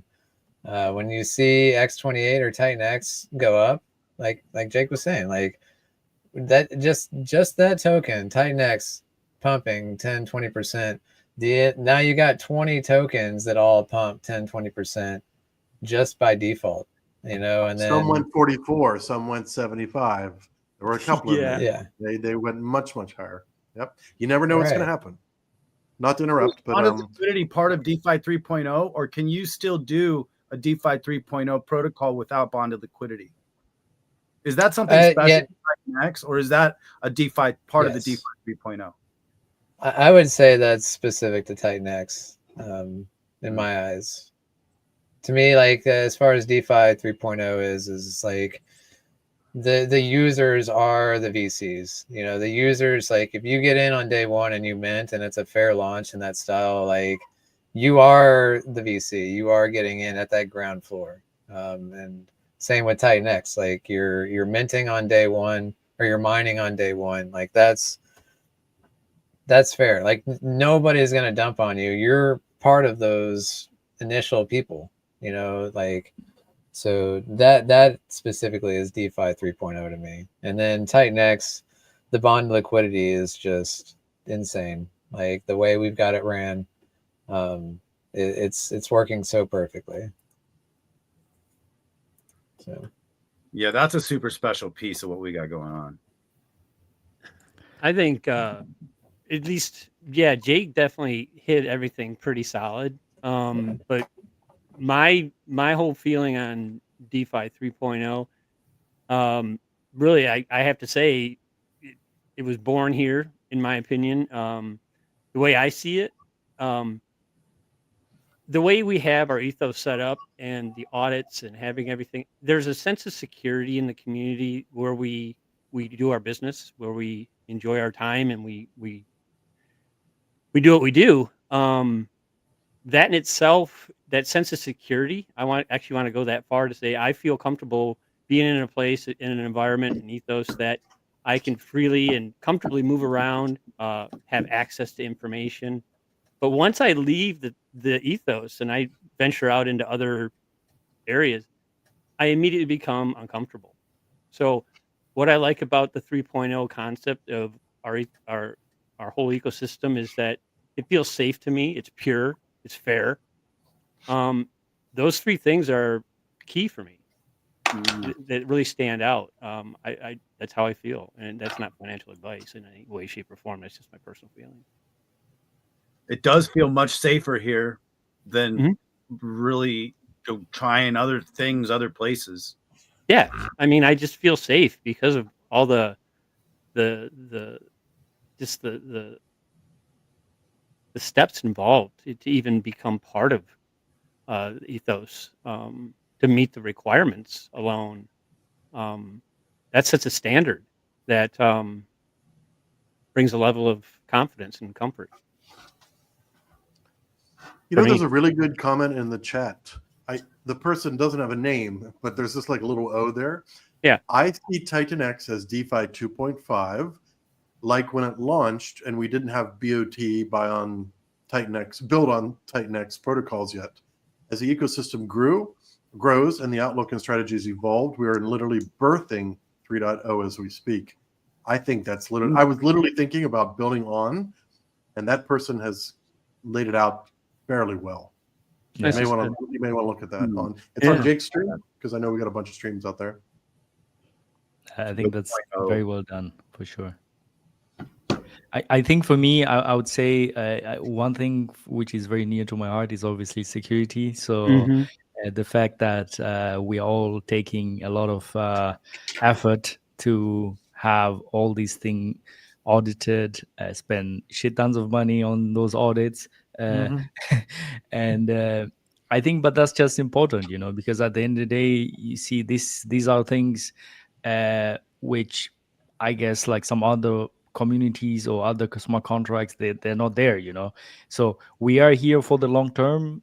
We spend all this money to get this audited as well, to get this thing running, and yeah, that's part of it, which is, if you're here for the long term, you don't want to like take the shortcut. And obviously a lot of these things are hard. Obviously we do everything we can, and some few things cannot be caught at some point, whatever, but at the end of the day, it's like the effort is there and the intention of safety is right there as well. And I'm trying my best to keep the users safety as well. Keep sending out tweets, just reminders, keep your security. I think that's important thing, because crypto is hard, and you don't want to be losing your stuff, do some poor security practices. So that's, I think, something which I guess like I get this quite a lot, because I get a lot of DMs regarding that. So that's why I just like keep on harping on this stuff, which is, it seems a bit repetitive on my end, to be honest, when I tweet these out. But I'm just like, there's that one new person who've entered the ecosystem who is probably new and they don't know a lot of things yet, and maybe they'll just learn one or two best practices, and hopefully that helps. Hey, what about proof of community, Mike? You brought that up too. Do you think that's included in DeFi 3.0? I think I did tweet that out some time ago, right? Yeah, I think it was proof of community. I love it. Proof of community work, which is really, what proof of community work. Exactly. I remember that. Damn. Some few things I don't even remember I tweeted out. I even said. I can't get that out of my mind. It feels like part of DeFi 3.0 to me, because of the fair distribution leads to proof of community work, in one sense. I mean, we're all working together as influencers and marketing, and even our community now is working together. We all work together. Actually, the whole time we've been doing that. So what do you think about that? Is that included in DeFi 3.0? I mean, damn right. I mean, the proof of community work, it was essentially how I guess all of us got started in the community in some ways, right? I mean, obviously, like I started with the Google Sheet in the beginning, started doing the videos, and then ended up with the Titan X Hub. So, I mean, that's essentially like nobody paid me or nobody did anything for me. I just started doing it. So essentially, that was a proof of community work, right? Mhm. Yeah. Good point. We all started kind of providing value before we ever built something. Well, yeah, we all started as community members, and then we said, "This is really cool. Let's start providing value." It's not like we were charging anybody for like streams or anything, you know. It's like it was just fun to do. Like Yeah. my first 30 days, like every day, we were printing more and more money on the miners on Titan X. I thought I'm just going to get on a stream. Some of my views on JC Tech Future or on my regular YouTube channel on ZBar, it had like 350, 400 views. I don't get that on other streams. Like nowadays, I don't get that. But I would easily get 400 back then because the green candles were bringing everybody to Titan X. Everybody wanted to hear about it. Oh yeah. Yes. And we're going to bring back those green candles. Coming back. Oh, it's gonna happen. Yeah. It's programmed. Yeah, I think maybe that's a part of DeFi 3.0 is like the program nature of everything. Like things are built to last for a really long time. And, you know, as users, it's a matter of trusting the code and not people, right? So we go through this process, and as builders, we go through this process and we get these audits done and everything else. But we put it out there, and most people just don't know how to necessarily read code, or all they know is maybe the website, or they know how to use Uniswap or whatever. So I think the idea of that is a big part of DeFi 3.0 as well. Yeah, as well as like just the general longevity, like things are built to last. Most of crypto is just people stealing money from each other. Now, what we're trying to do in DeFi 3.0 is create or generate value for people that believe in the protocol, right? If they're holding on to something, that they're going to get something in return. So yeah, it's built with the user in mind. I think that's what I ended up working to. and actually, we've had like literally, like Jake was saying, man, flawless. Like how many projects have launched? Like over on Titan X Hub, we got like 20 something. There's quite a few. 31. And most of them have been like 99% have been flawless, no problems at all, because of the audits, you know, because of all the security measures that we do up front and pay for it all. I mean, it's important to do that stuff, and I'm really, yeah, you're right. And then it's decentralized. It's a code on a blockchain that you can participate in if you want to, and it's very cool. And then Mike ends up serving it to you on a platter when he goes through, you know, the breakdown, when they're going through the white paper, and, you know, and he goes through the elevator pitch and everything. I mean, that type of exposure, you know, you're just literally putting the platter in front of the person saying, here, eat. You know, all the information is readily available. You know, I love that. Yeah, I really tried my best to like just give every founder like a platform in some ways to explain. Yeah. And obviously in the stream as well, I do get to learn about all the projects. So obviously some few ideas used myself at the end of the day. But yeah, I think it's great at the end of the day. And now back in January again, so I have more time, and also Matrix is out as well. So now I can improve some of the stuff as well. Also on Titan X Hub, there's a lot of improvements which needs to be made. And also there's one challenge which I'm fighting right now is Dex Screener is flipping the pairs on a few pairs. I think it's Shogun, Phoenix had the issue as well. Matrix, Turbo, and Stacks. Yeah, it's very frustrating to be honest. Yeah. But yeah, at least there is an alternative, which is Gecko Terminal. You can view it there, and there it's the right pairing. But nevertheless, on Titan X Hub, sometimes the price is different because it's using the price of the flip pair. So yeah, I'm still working to integrate Gecko Terminal to work on the site so that we see the right price. But it is correct in the portfolio page because that's in the back end. I'm updating the price in the back end, and the price in the portfolio should be correct. but I'm working on getting it on the front end as well. Just a quick update. Sorry. No, yeah, like on Stacks on our website, we switched over to Coin our Gecko terminal, and that's fixed the issue for us. So it was very frustrating, to be honest. But I mean, in the portfolio it works now correctly because I'm starting using Gecko terminal, and potentially if you guys use on your website, especially it seems rather that if you're essentially like if you're from Titanix away, so we like Matrix is essentially it's from ETH, Titanix, and then you have Hyper, and then Matrix. So we're quite further away essentially from Titanix, it seems, or from ETH in some ways. Those are the ones it seems like they have issues right now, but it's a DEX screener issue, to be honest. So it's I'm trying to get in contact with them and see if they can do something really, but yeah, it is what it is. Yeah, we were talking earlier about CowSwap and tax tokens. Have you been? I know you've talked to the devs some previously. Like, are they still working on a solution for that? It seems like if you could integrate one, you could do all the tax tokens. Say that again.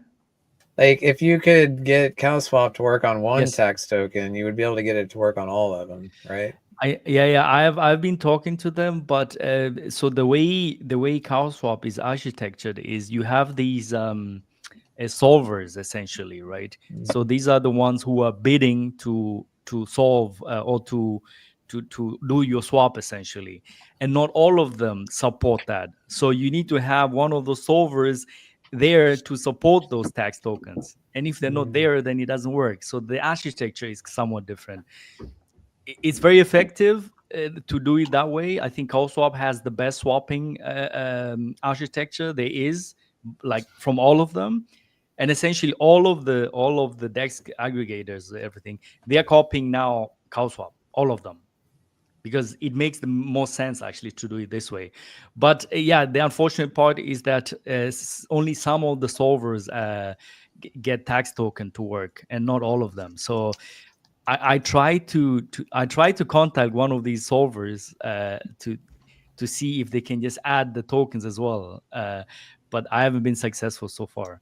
But I am working on a different integration now, which is like a meta DEX aggregator, which I can add more other DEX aggregators like Paraswap, and they can do tax tokens without any issues. So still working on that. So it's going to be called Dean Swap, and there'll be a Dean X token, or no? I don't know, man. I think just the swapping on its own, it's a pretty good utility on its own. Yeah, it definitely is. Yeah. Well, Mike, I guess I might need to ask for a little clarification, but when I reached out to you asking if you wanted to join me in the Titan X Lounge, it sounded like you might be interested. Is that something you think you might want to do? We might be able to break some records if you come on board, buddy. Oh, sure thing, man. I will definitely come on, man. I just had just over the holidays, Matrix launch and everything was fairly busy, man. So I think we can talk this weekend, probably on Sunday or Monday. I think I can get back to you, and then we can fix something.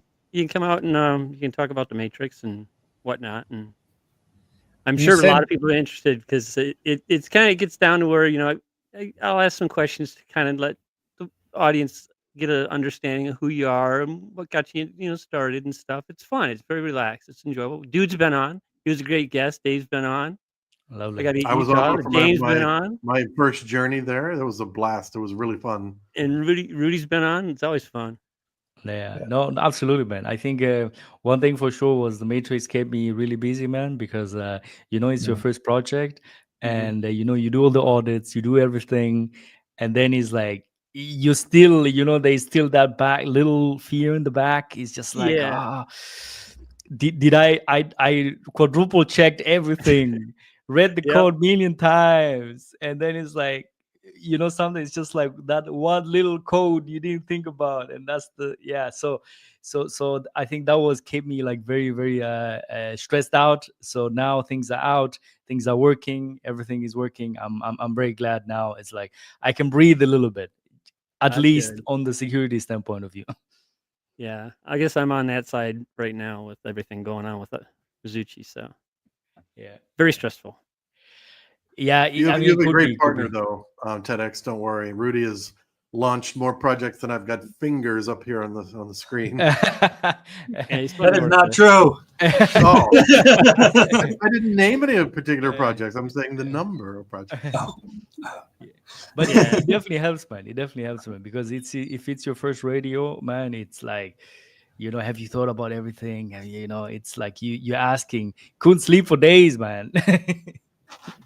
Yeah, and and it's good though having Rudy, you know, kind of as the pilot in a way, being the co-pilot, but learning. I can't emphasize how much I've learned. It's just been remarkable. So, yeah, I agree with you, James, 100%.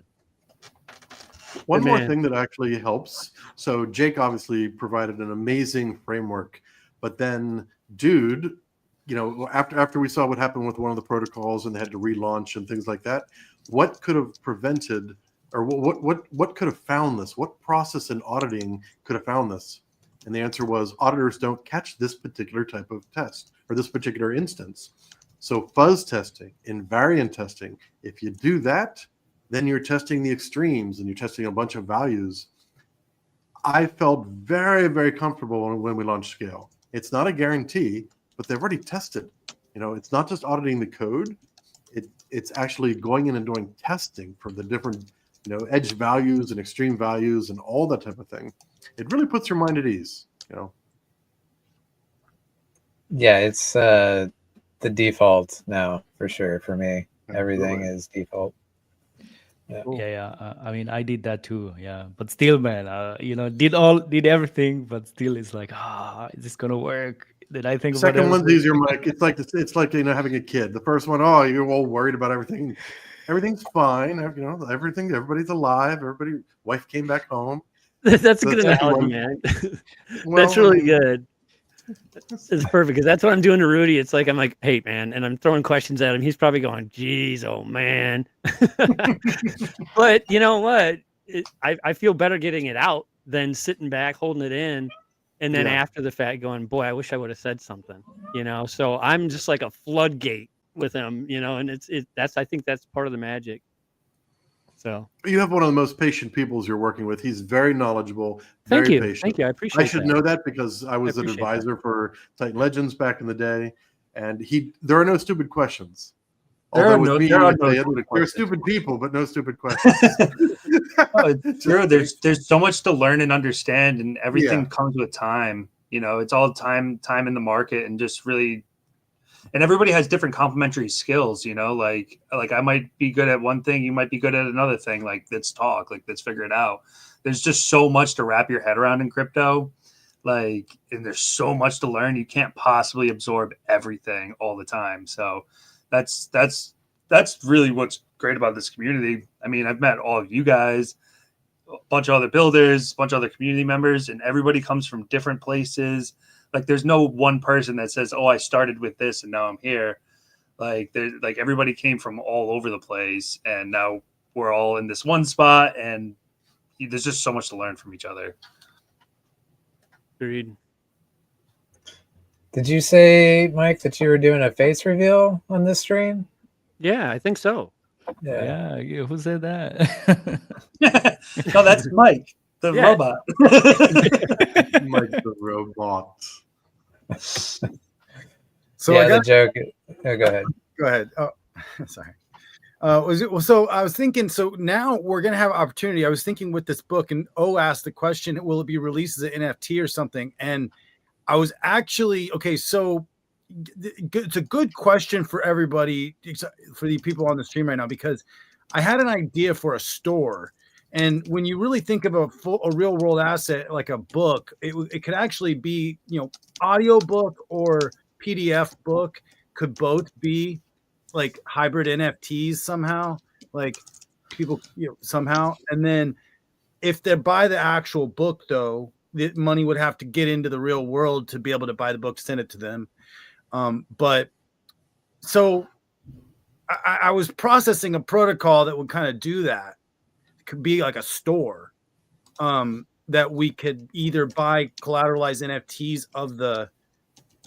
Do you guys have any thoughts on that? Like, is there a simple way to do it, or like, what do you guys think about that? Because I think it'd be a cool, real initial way to figure out how to integrate products into, somehow, because it's totally going to relate. And then people could buy the book with Titan X, or X28, or Awesome X. The difficult part about bringing real world stuff into crypto is the idea of like doxing yourself in that transaction. You know what I mean? When you talk about like taking somebody's shipment address and you get their payment, that's like why like even just like merchandise is a hard thing to pull off, because you need to get somebody's address to send them a hat or a shirt or whatever. And not everybody wants to like say like, it's very easy to put together like, oh, this guy paid for this shirt with this transaction, and handling that in a decentralized manner. Well, it doesn't really exist. Ted had a really cool idea, though. That whole like the whole Earth is like mapped with these numbers, and like on this website, and then if you just like somehow say, deliver it here to this number, airdrop it. Drone drop. Actually, we're talking the physical products, because actually you could do the PDF book and you can do the audio book as NFTs, like probably pretty easily. It might cost more storage because they're a little bit bigger files, probably, but you don't kind of like Dave, what you're kind of talking about with it's called My Three Words. It would be considered like a layer of camouflage. I mean, it's 3 words that are tied to a spatial coordinate on a grid that's outlined on the planet. Each squares, I think it's a square meter, right, Mike? Yeah. And you can use that, and it's represented by 3 separate words. So realistically, you don't have to use a physical address. All right, you could just use those 3 words, and you could ship a parcel anywhere in the world. Like, think of the commercial of the guy getting a pizza in the middle of a park in Central Park in New York, and it's crowded, and the delivery guy standing next to him telling him, hey, you ordered a pizza? He goes, yeah. Well, basically he used that technology, Yeah, so that something might be, that's a way to maybe decentralize the shipping. But maybe, you're right. If someone buys a book, now here's the other thing, or it'll just be on Amazon available for people to buy if they want it. It'll probably be done before I can get a protocol built anyway to launch it. But anyways, just wanted to throw that out because we might have an opportunity to try something, with a product, if anybody has any ideas on that. I think somebody said regarding NFT, which NFT could, I don't know, give you access to the book in some ways. Yeah. I mean, Rudy has the marketplace, so maybe you can integrate to that. Right. That makes perfect sense. Yeah. Yeah, that's an easy way to do it. That's the easiest way, actually, right? Yeah. Yeah. I mean, and then it's in house. You could just sell it as an NFT, or if you really wanted to hybridize it, that would be a whole nother story. But right. Yeah. I don't like how far you want to take it. Because when people purchase a product, they didn't lose their value. They also kept their value if you have a hybrid model. Or maybe they keep part of the value if they're buying a physical thing. But I don't know.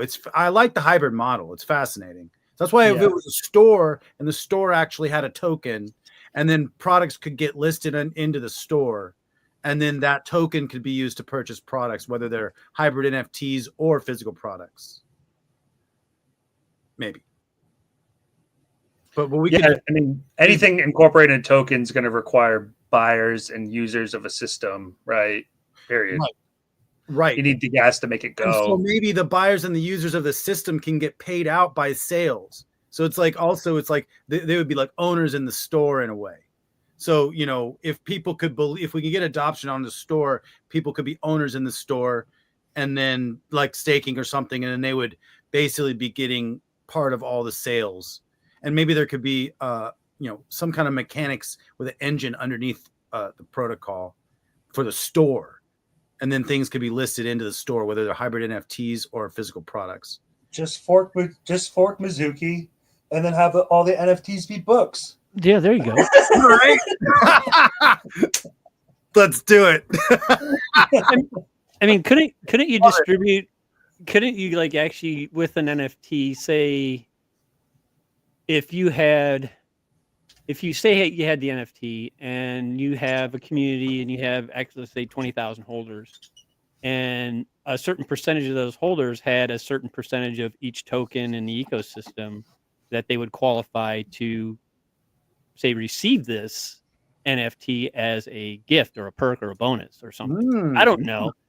So it's like, airdrop book to like true believers. Yeah, type of thing. It's like, you got your guys with all their fingers in the pot, if you will, and then you got a couple people that have a few or whatever. Just throwing out options for making it available in different ways.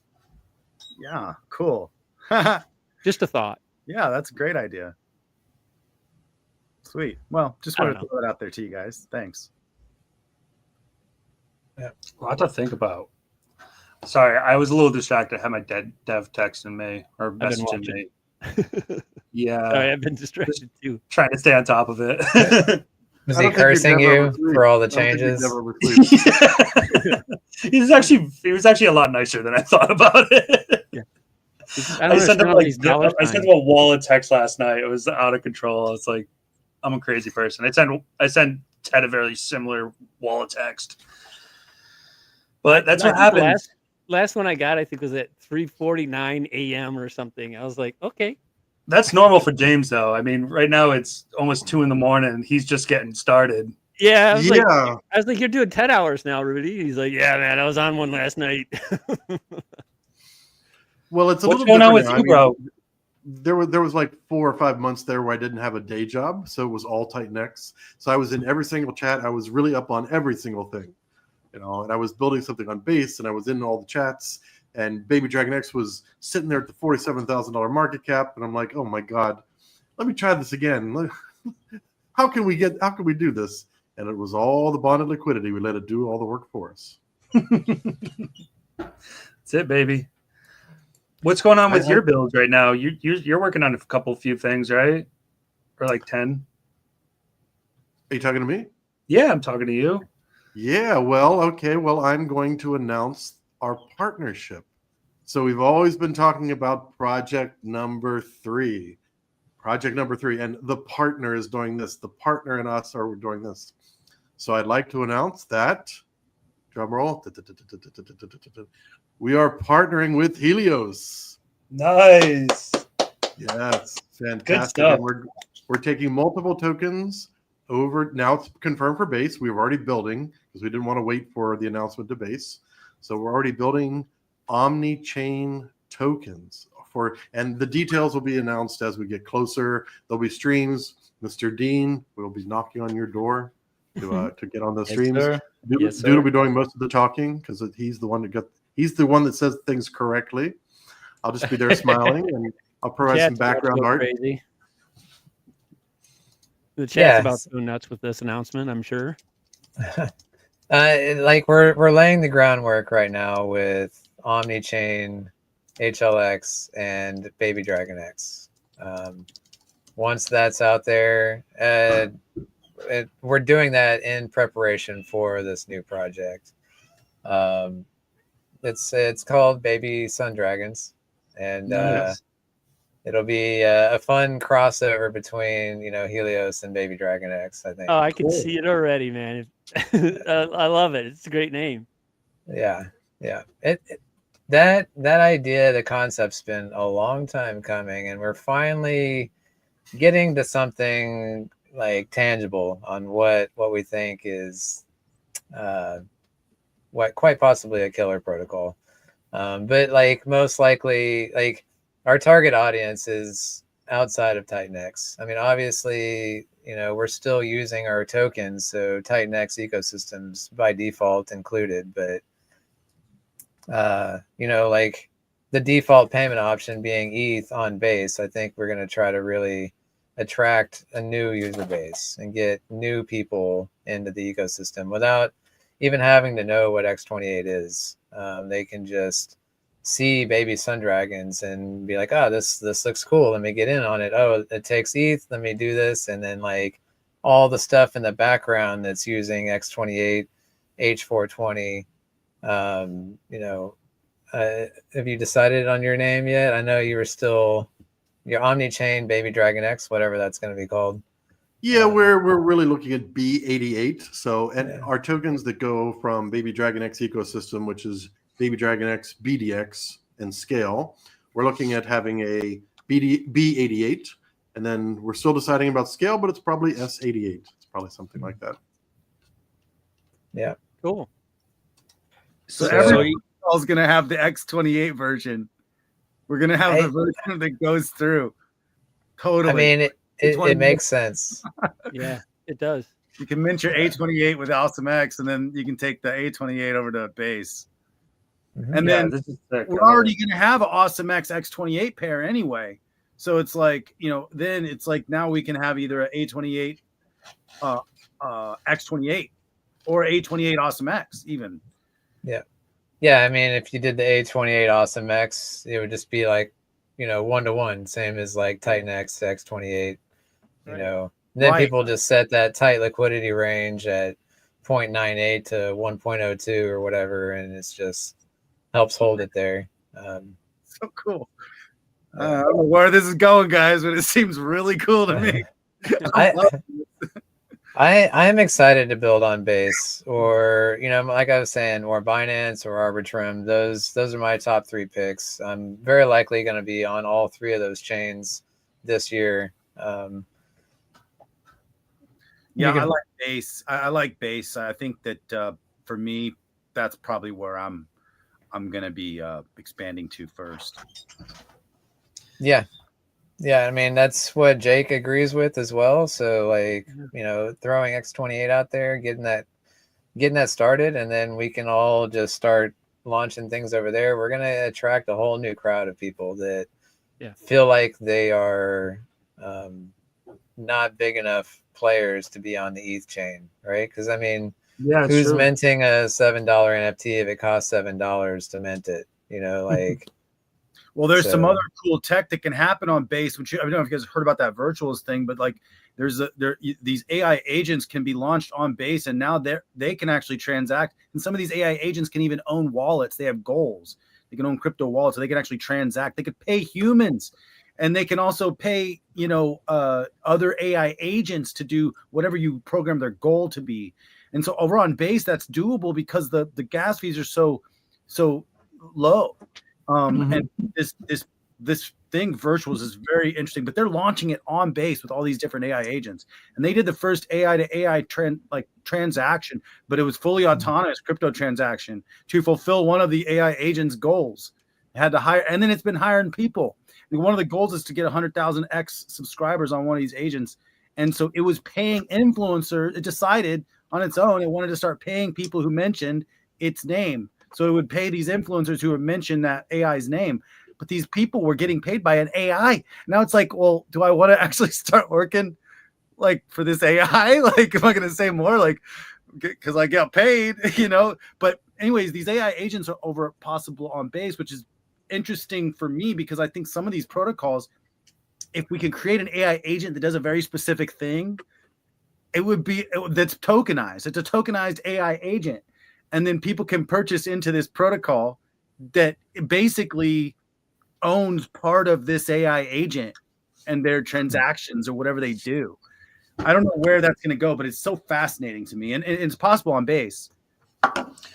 What's the name of the project that you're referring to? Because I haven't really looked into it. What is it? Virtuals.ai. It's like $1 billion market cap or something stupid now already. Some of these AI agents are making like $1 million, like, I don't know on what frequency, but they've made multiple millions of dollars. And when they give these AI agents these crypto wallets to access, they don't give them everything. It's not like there's a saying like keep all the money in there. Like they only give them like a certain amount to work with because they're autonomous. They can make whatever decision they want with that wallet. So It's like bot 3.0. It's crazy. It's very That's interesting crazy. stuff. But it's on base. Virtuals.ai, I think it is. And there's the really funny one, unicorn fart dust. So that one also has AI agents. Does The it? first, yeah, it is. It's that's also one that's you don't know who's first, like the one virtuals and I can't even say unicorn fart dust. I just can't believe it. These multi-million-dollar protocols are coming out, and the first millionaire, like the first documented millionaire AI agent was like literally like 6 weeks or 8 weeks ago. It's I'm not saying it's old news, but it's great news. It's exciting news. And I'm actually building an AI, not me, but I've got an AI agent like engineer. He's building something. It's really easy to connect these things to wallets. It's not hard. There's frameworks, And we can tokenize these AI agents. So if we can create autonomous AI agents that have very specific goals, we can tokenize the AI agents and create protocols with where people can own it together, which is very interesting. Yeah, James, when he's done, send it over. I'll test it for you all you want. Well, okay. We got to make sure it works. Like it's for a specific use case on one of my other things. But and we're going to take all that learning versus the Web 2 agents, which were more like just chatbots. Yeah, the Web 2 agents are all just chatbots. These Web 3 AI agents actually can transact, and they can not only transact with other AI agents, they can transact with humans, which is crazy. It's exciting times. Yeah. Extraordinarily exciting times. I know. Yeah, I got some learning to do. Like I said, you learn something every day. Bro, I've seen a lot of people toss around like the AI agent thing. I've been so like enthralled in Titan X stuff that outside of Titan X, the only thing I've really looked into recently is like Sonic. I'm not sure if you guys have delved into that at all. Yeah, I heard you guys talking about it in the beginning, though. Yeah, I mean it's basically the new Phantom. It's claiming to be the world's fastest EVM chain, and it's interesting. I mean, but the idea right now is like it's so early and it's so hard to like attract new users to a new blockchain. So like it's probably not the time to like go Omnichain with Sonic right at the moment. But it's so early, so it's hard to tell. It's like you really want the adoption to make it work. So I've been interested in Sonic personally. That's pretty much like the only thing outside of Titan X that I've really been like delving into, just kind of keeping an eye on the DeFi there. I just remember like when Base really took off, there was like those few little couple meme coins that like really went with it. And it's easier to spot those things early on a new chain, right? You can kind of tell what are going to be the main things. So yeah, that's the only other thing I've really been delving into. How about you guys? Anything else other than the AI agents and stuff? I'm a complete newbie when it comes to that. Like, I feel like it would be like me starting back at the beginning, like it's so really much is. learning and research. Yeah. It's really what we're doing. You're creating a protocol with a goal, and you just give autonomous. You give autonomous like over to like this. You create a goal, and it goes and achieves the goal. It's kind of already what we're doing, but instead of fully planning everything out, we plan where it will take actions, and then it just these are experiments too. It's just no shit.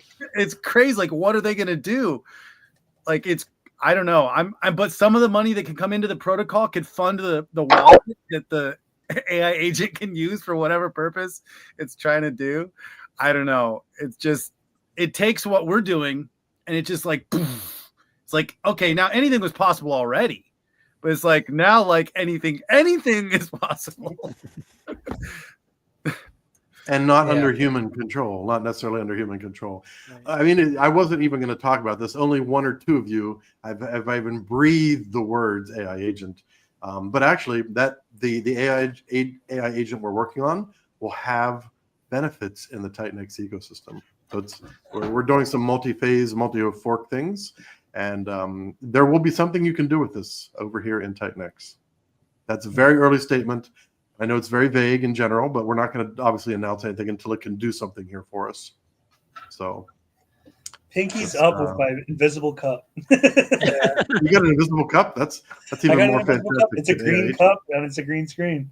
Oh, I wonder what happened. Like, here's the 7-Up bottle. Oh, this is like the 7-Up bottles disappeared. Oh, that's wonderful. We figured out invisibility. Oh wait, yeah, that's gotta be good. Mutant power. Okay. By the way, guys, we are minting right now on Awesome. Burner. But here's the other thing. It has now dropped below 2 to 1 as of this cycle. We are now at 1.99 to 1 Awesome X per Titan X. So whoever got in on week 1 got the 2.8 to 1. Now it's 1.99 to 1, which is it's a milestone. Yeah, so it dropped below 2 to 1. Which is kind of cool. So it's definitely gonna keep doing that. It's gonna go below 1 to 1 on week 37. So it's gonna keep getting more and more expensive over time, which is pretty cool. It's just a slower, gradual move. What week are you on right now? 13. 13. Wow. That's Yeah. crazy. It's only been a couple months. Well, that's 3 months. It's been 3 months. 3 months. That's flown by. That's crazy. No. I think about things in time like relevant to when certain projects are launching right now. So where was That's that 3 when you months know ago? I you're remember really exactly where I was. You don't know what month it is, but you know when this other project launched. Okay. Yep. It was 2 weeks I need after to add the another Morpheus one. sliver to the burn, because if I add another sliver to the burn, because E280's burned almost as much a ton of Awesome X, but I don't think that's actually showing in my buy and burn circle right now on Awesome X, because we've already burned 58% of the supply just from the Awesome X side. I wonder, I bet you it's way high actually if we add in the E280.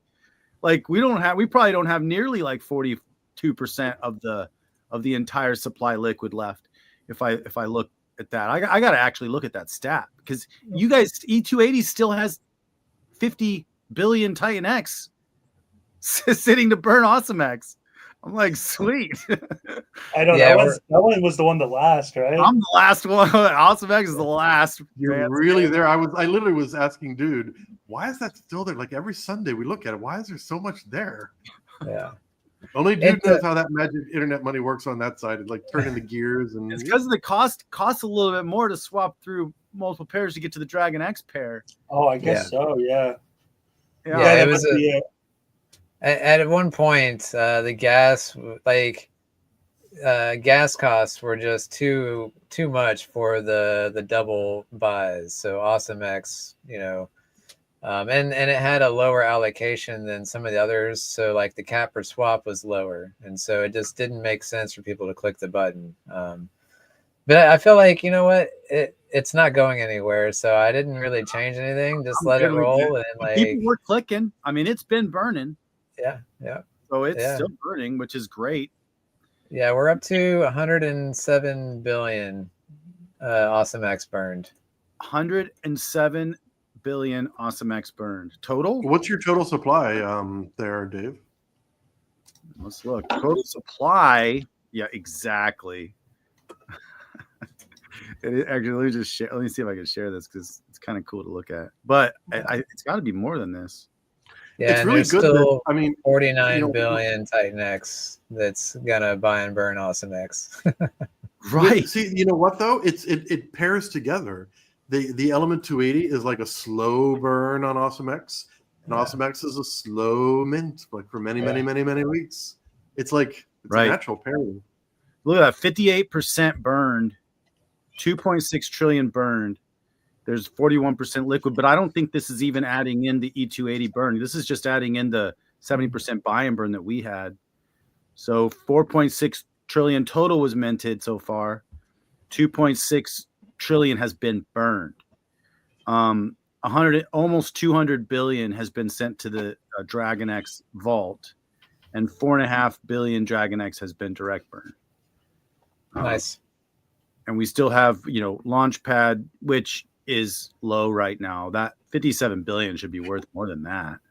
Goodness gracious. Come on, Titan X. But we're good. We're getting there. We're getting there. So yeah, burning. We don't really have much left. We have about 8 billion left in the burn here, buy and burn balance, and but we still have 55 or 49 billion in the E280 burns too. So, so you say we burned how many? We burned 100 billion Awesome X total from E280. 107. Yeah. 107 billion. So okay, that would add. So that'd be to 2.7. So that actually would probably take us right up over 60% burn. Yeah, we got your back. We got your back. Love it. Thank you. And then, yeah, I can show off stacks right now as well. Every time you mention the word element, it goes up. It's like up 21%. So right now, yeah. Let's start mentioning each of our protocols. Yeah, so this is our list here.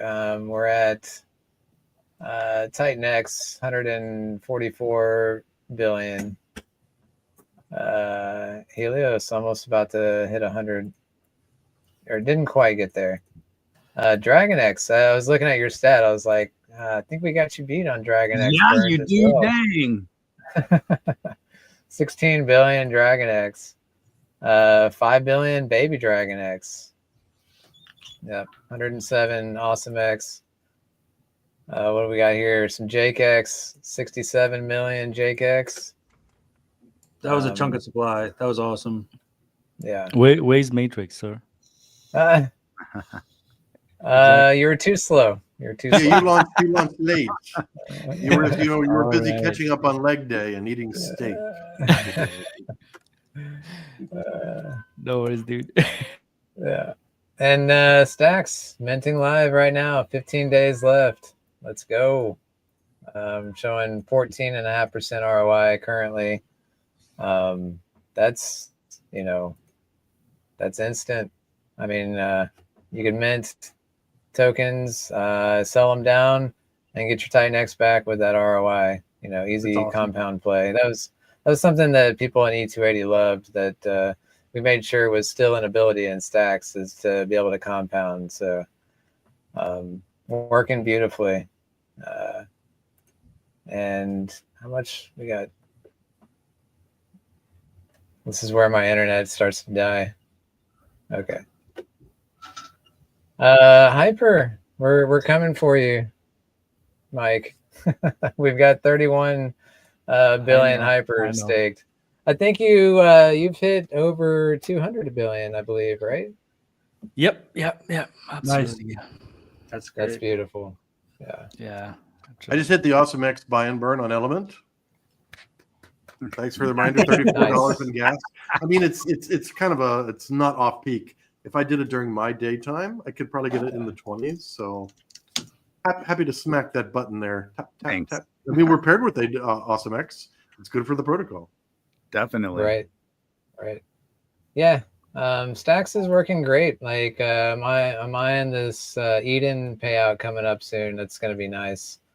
But yeah, like I really love the idea of just spreading out our stakes to all these pools. So even if something dries up, like we're still getting payouts from at least one of them, and we're looking to add Ouroboros as soon as they launch. We're going to add the Ouroboros staking as well, which I'm so excited for, because I think that's going to do well and be more sustainable payouts to just keep stacks running.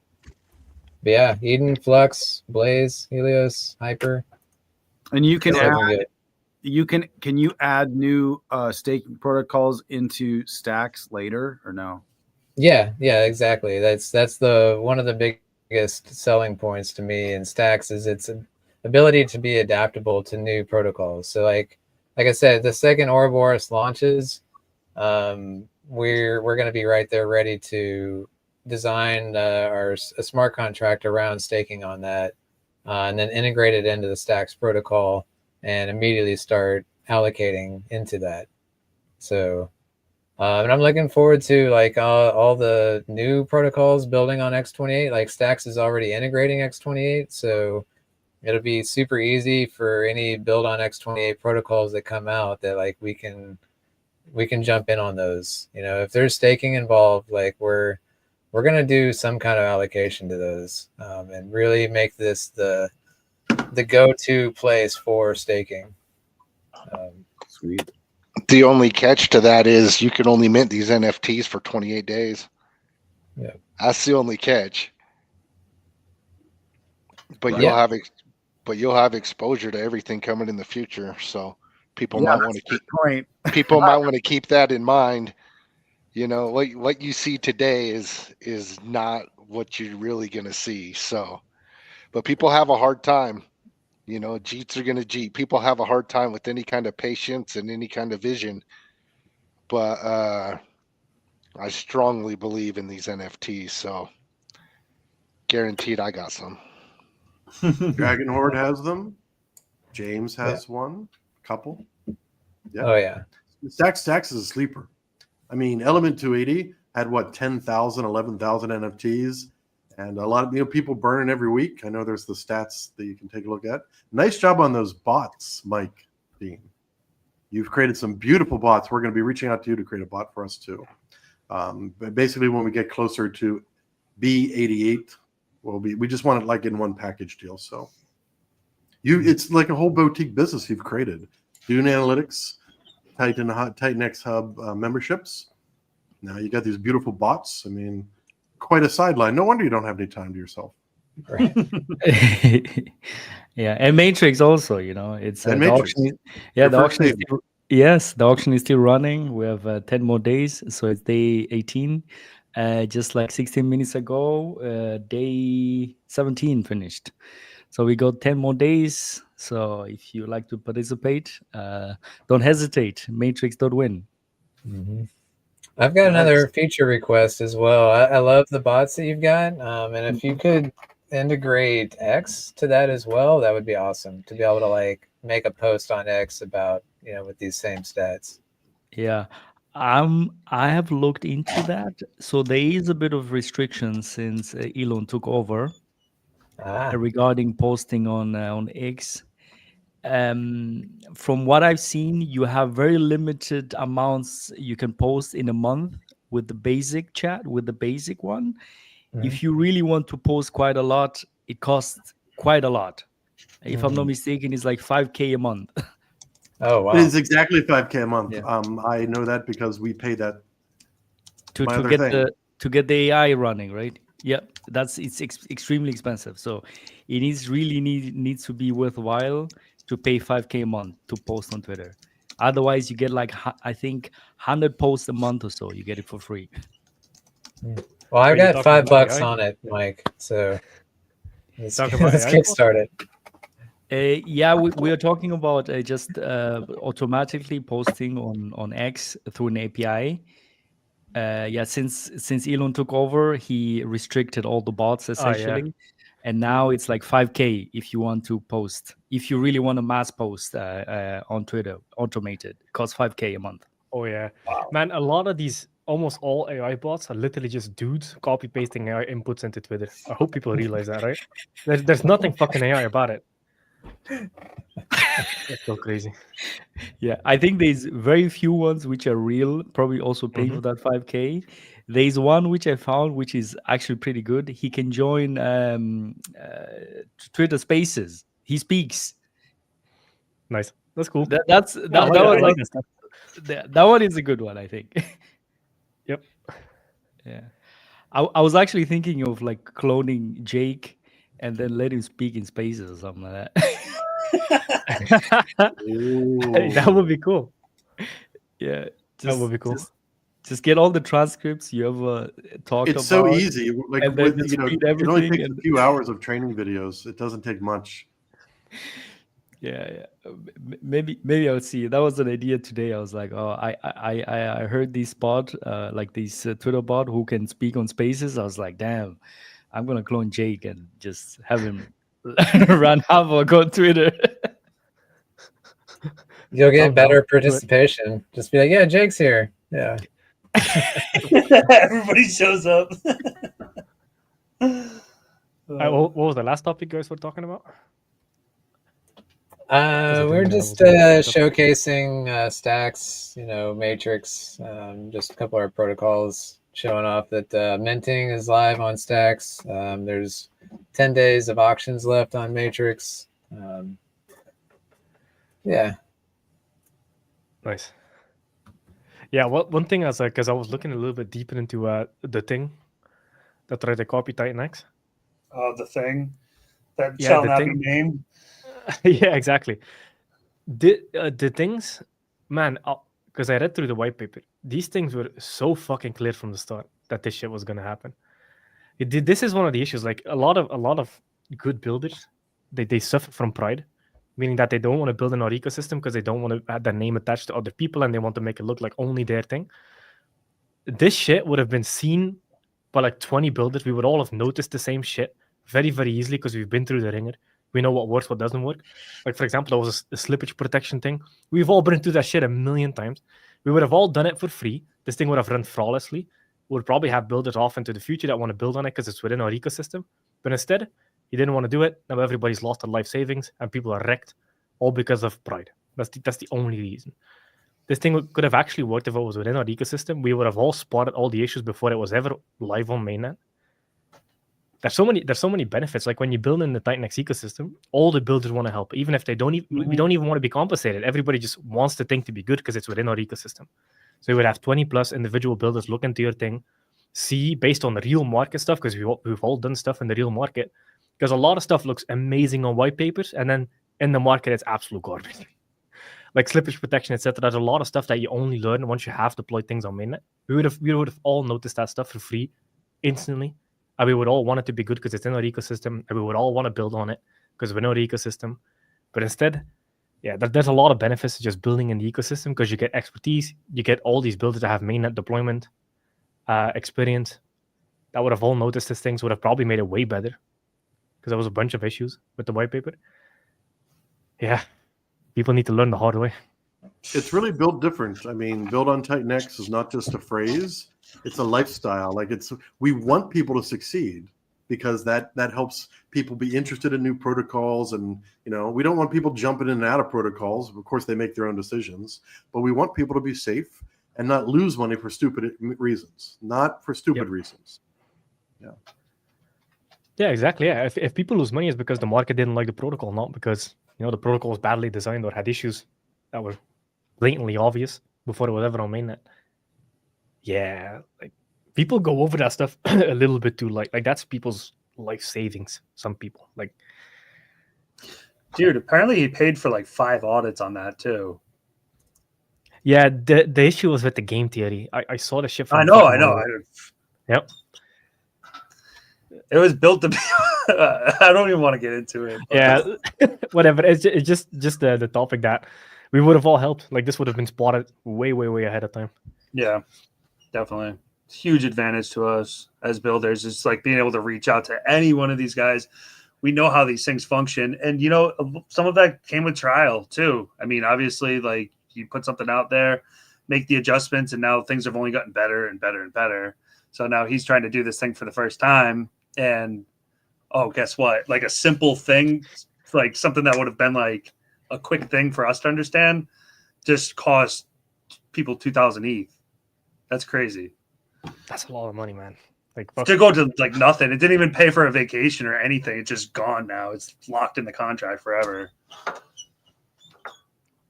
Our ecosystem is amazing, man. Like you usually have 20 plus just on-call consultants that have experience. Like just getting that in the real world would probably cost you at least 6 figures. You get it for free just by being here. Zero compensation. Like that's unheard of. Yeah, I mean, and then also another thing. Go ahead, dude.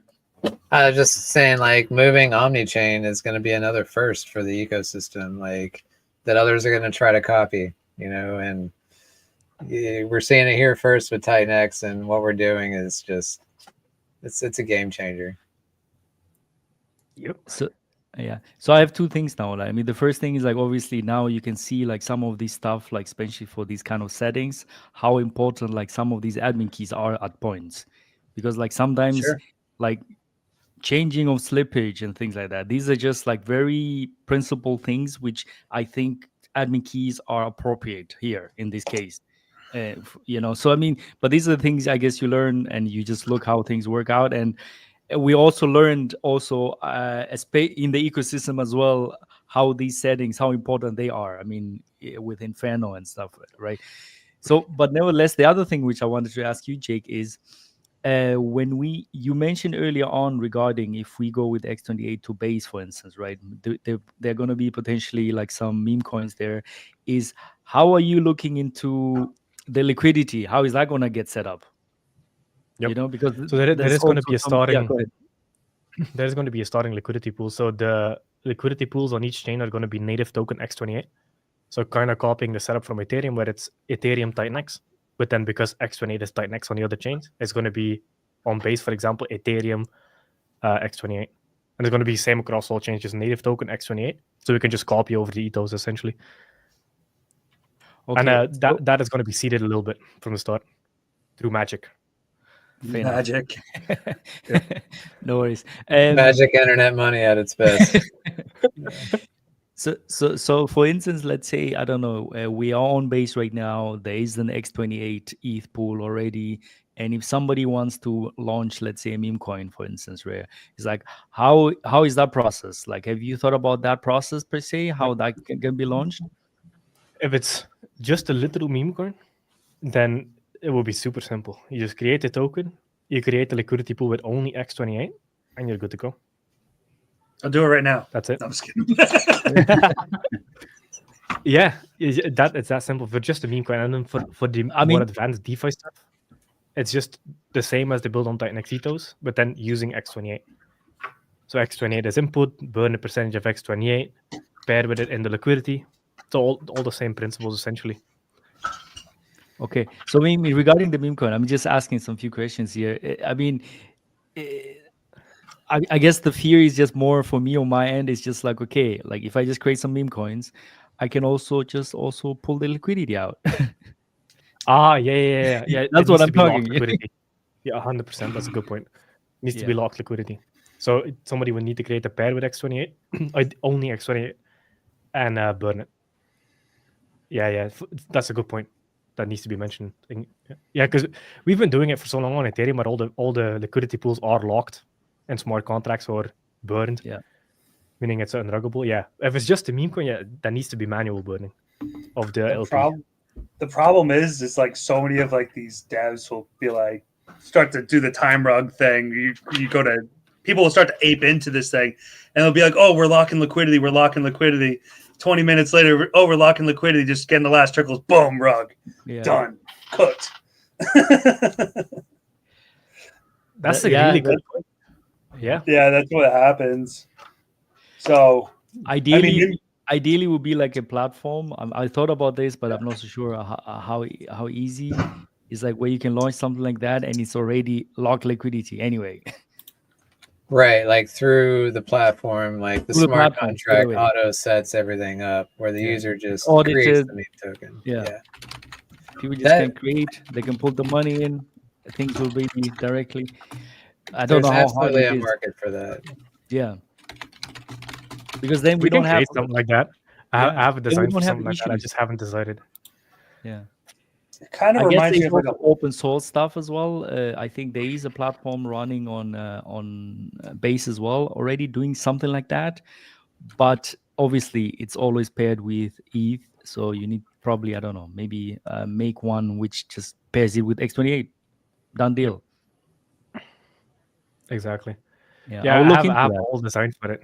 That's it. There's basically a pump fund on base already, right? Yeah, just but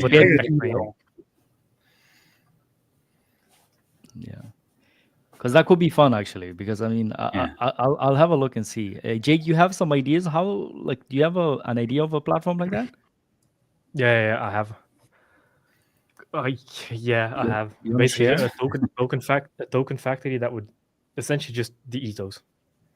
So pair it with X28 when it graduates. Pair it with X28. Like the pair is the most important thing essentially. So as long as and then the native token that comes in buys X28 in the background, like all that stuff. Like we have most of the contracts. It's just the front end, etc., etc. Like, but the design is pretty simple. Just replace native token with X28, and when Ethereum comes in, just buy X28 with it. I haven't looked too deep into how it works pre-bonding, just like the bonding curve, whether that happens off chain or whatever. I think it happens off chain. Yeah, it's definitely a cool idea.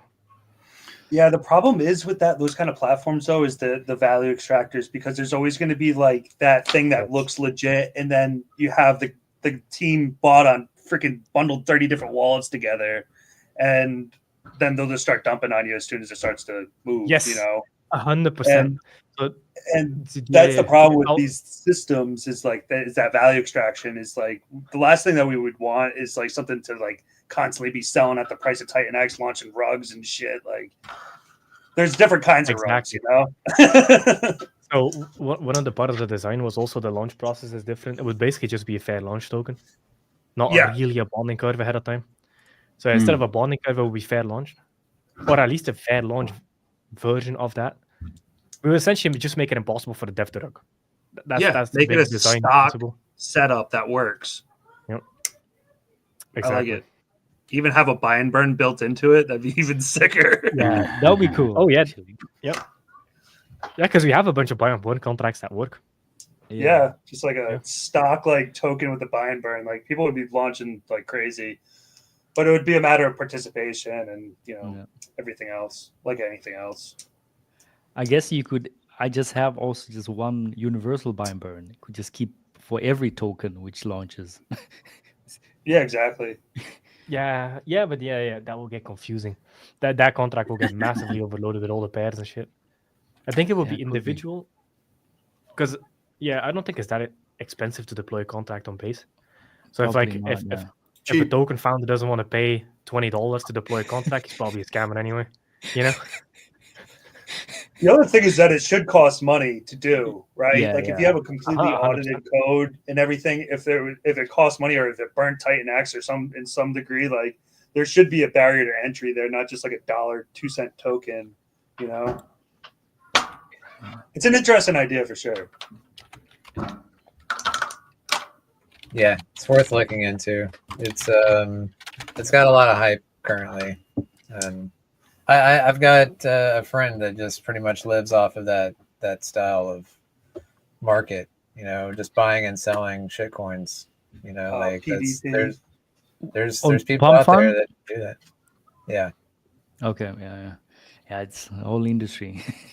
Yeah. Oh yeah, man. Hyper gambling. Yes. Yeah. Right. That's everything that's wrong with crypto, man. Because like the people that onboard into that shit, they're fucked forever. These guys can never do long-term investing because their brain is so fried. I hate it. I hate Solana. Like Solana, I hate it too. It's just like, but there's a market. It's like, do you cross your arms and look away, or do you find a way to integrate yourself into that? You know, like that's 100%. Like, it's just the ethos. Not Google says Pump Fund pays my mortgage. Yeah. Okay. This needs to be said. Almost everybody on Pump Fund loses money, so please don't take it as advice. I think it's like 95%. People are gonna go there and lose their money. Yeah. But it's like there was this whole study around traders, for example. Everything you see online is traders making money. They did a whole study on it. 97% of traders lose money. 2% make a little bit of money, but it's less than McDonald's minimum wage. They could have literally worked at McDonald's and ended up with more money than stressing themselves out for 18 hours a day. But then the 1% that does make money, they still underperform just buying and holding the index. So trading is shit, man. The only thing you enrich is market makers. Market makers and the people that make fees on your little fucking ADHD dopamine hits. Right, and then to me, that's why like the house wins. You know, like on all the futures trading and all that. Like you said, yeah, most people lose on it, and all of it's just the fees go to the house. You know, and that's where we could really provide a market. You know. Yeah, exactly. Yeah, Google just said that was a joke. Please stay away from Solana. Okay, good. Yeah, because some people are gonna take that serious. Right. Well, while we're on the topic, now you've explored options to move to Solana with Omnichain? Is that like a thing? Yes, yeah. I'm wildly unfamiliar. Yeah, there is a way to take it to Solana as well, where it's tradable, and people can build on it the same way. Might actually be a thing. Like people could really use some good DeFi over there. That is not that shit. Yeah, the problem is it's not EVM, so it's a whole different learning curve for someone like me that's been on Ethereum this whole time. Like it's the barrier of entry is going to be hard for me compared to like Base or Arbitrum, any of these other chains. Yeah, I like EVM a lot. There's also in the future you're gonna have EVM machines. Okay, that's not far away. I think there's even one being built on Ethereum right now. That is even faster than Solana and cheaper than Solana, and it's built by a reputable team that is backed by Vitalik. So the fast transaction thing is not going to be market share for much longer once they're live. Yeah. Dude, you just got to get your Phantom wallet and go and get rugged. It's like a really good feeling once you do. You know, everyone's like, "Oh, you made it. You made it over. Thanks." Perfect. It's like you put money in, and then it becomes Phantom money. Yeah, Phantom. It's like an initiation thing, though. Like you gotta get like battle tested before you get into crypto. You know, like if you didn't get rugged, like go get rugged first, and then we'll talk. Like all my friends that are calling me about crypto now, like asking about like Bitcoin and shit, I'll be like, I should tell them that just go get a Phantom wallet, go on Pump Fund, find the next. Feel the feeling, yeah. But you have to feel it, you know. You have to understand. Yeah. You know, some time in the trenches goes a long way. It's like if you get rugged and you don't suddenly then like you go through all the emotions, right? You're like, I'm done crypto. Wait, no, I can get it all back. I can do this. If you don't get to that point, then it's like it's not for you, man. You know, it's like you gotta be strong, thick skin. I think I was pretty lucky when I came into crypto because I was reading The Intelligent Investor and stuff when I was like 13, 14. So I came in heavy mid-curve money. I'm as mid-curve as you get. But yeah, after a while, you learn how to be on the retarded end and the smart end, and eventually they just converge. So you go from mid-curve to being retarded and smart, and that's when you make it. I love that. I mean, like that's what DeFi 3.0. That's what we should be. We should be targeting those people that don't understand. And like show them there's a better way to do crypto.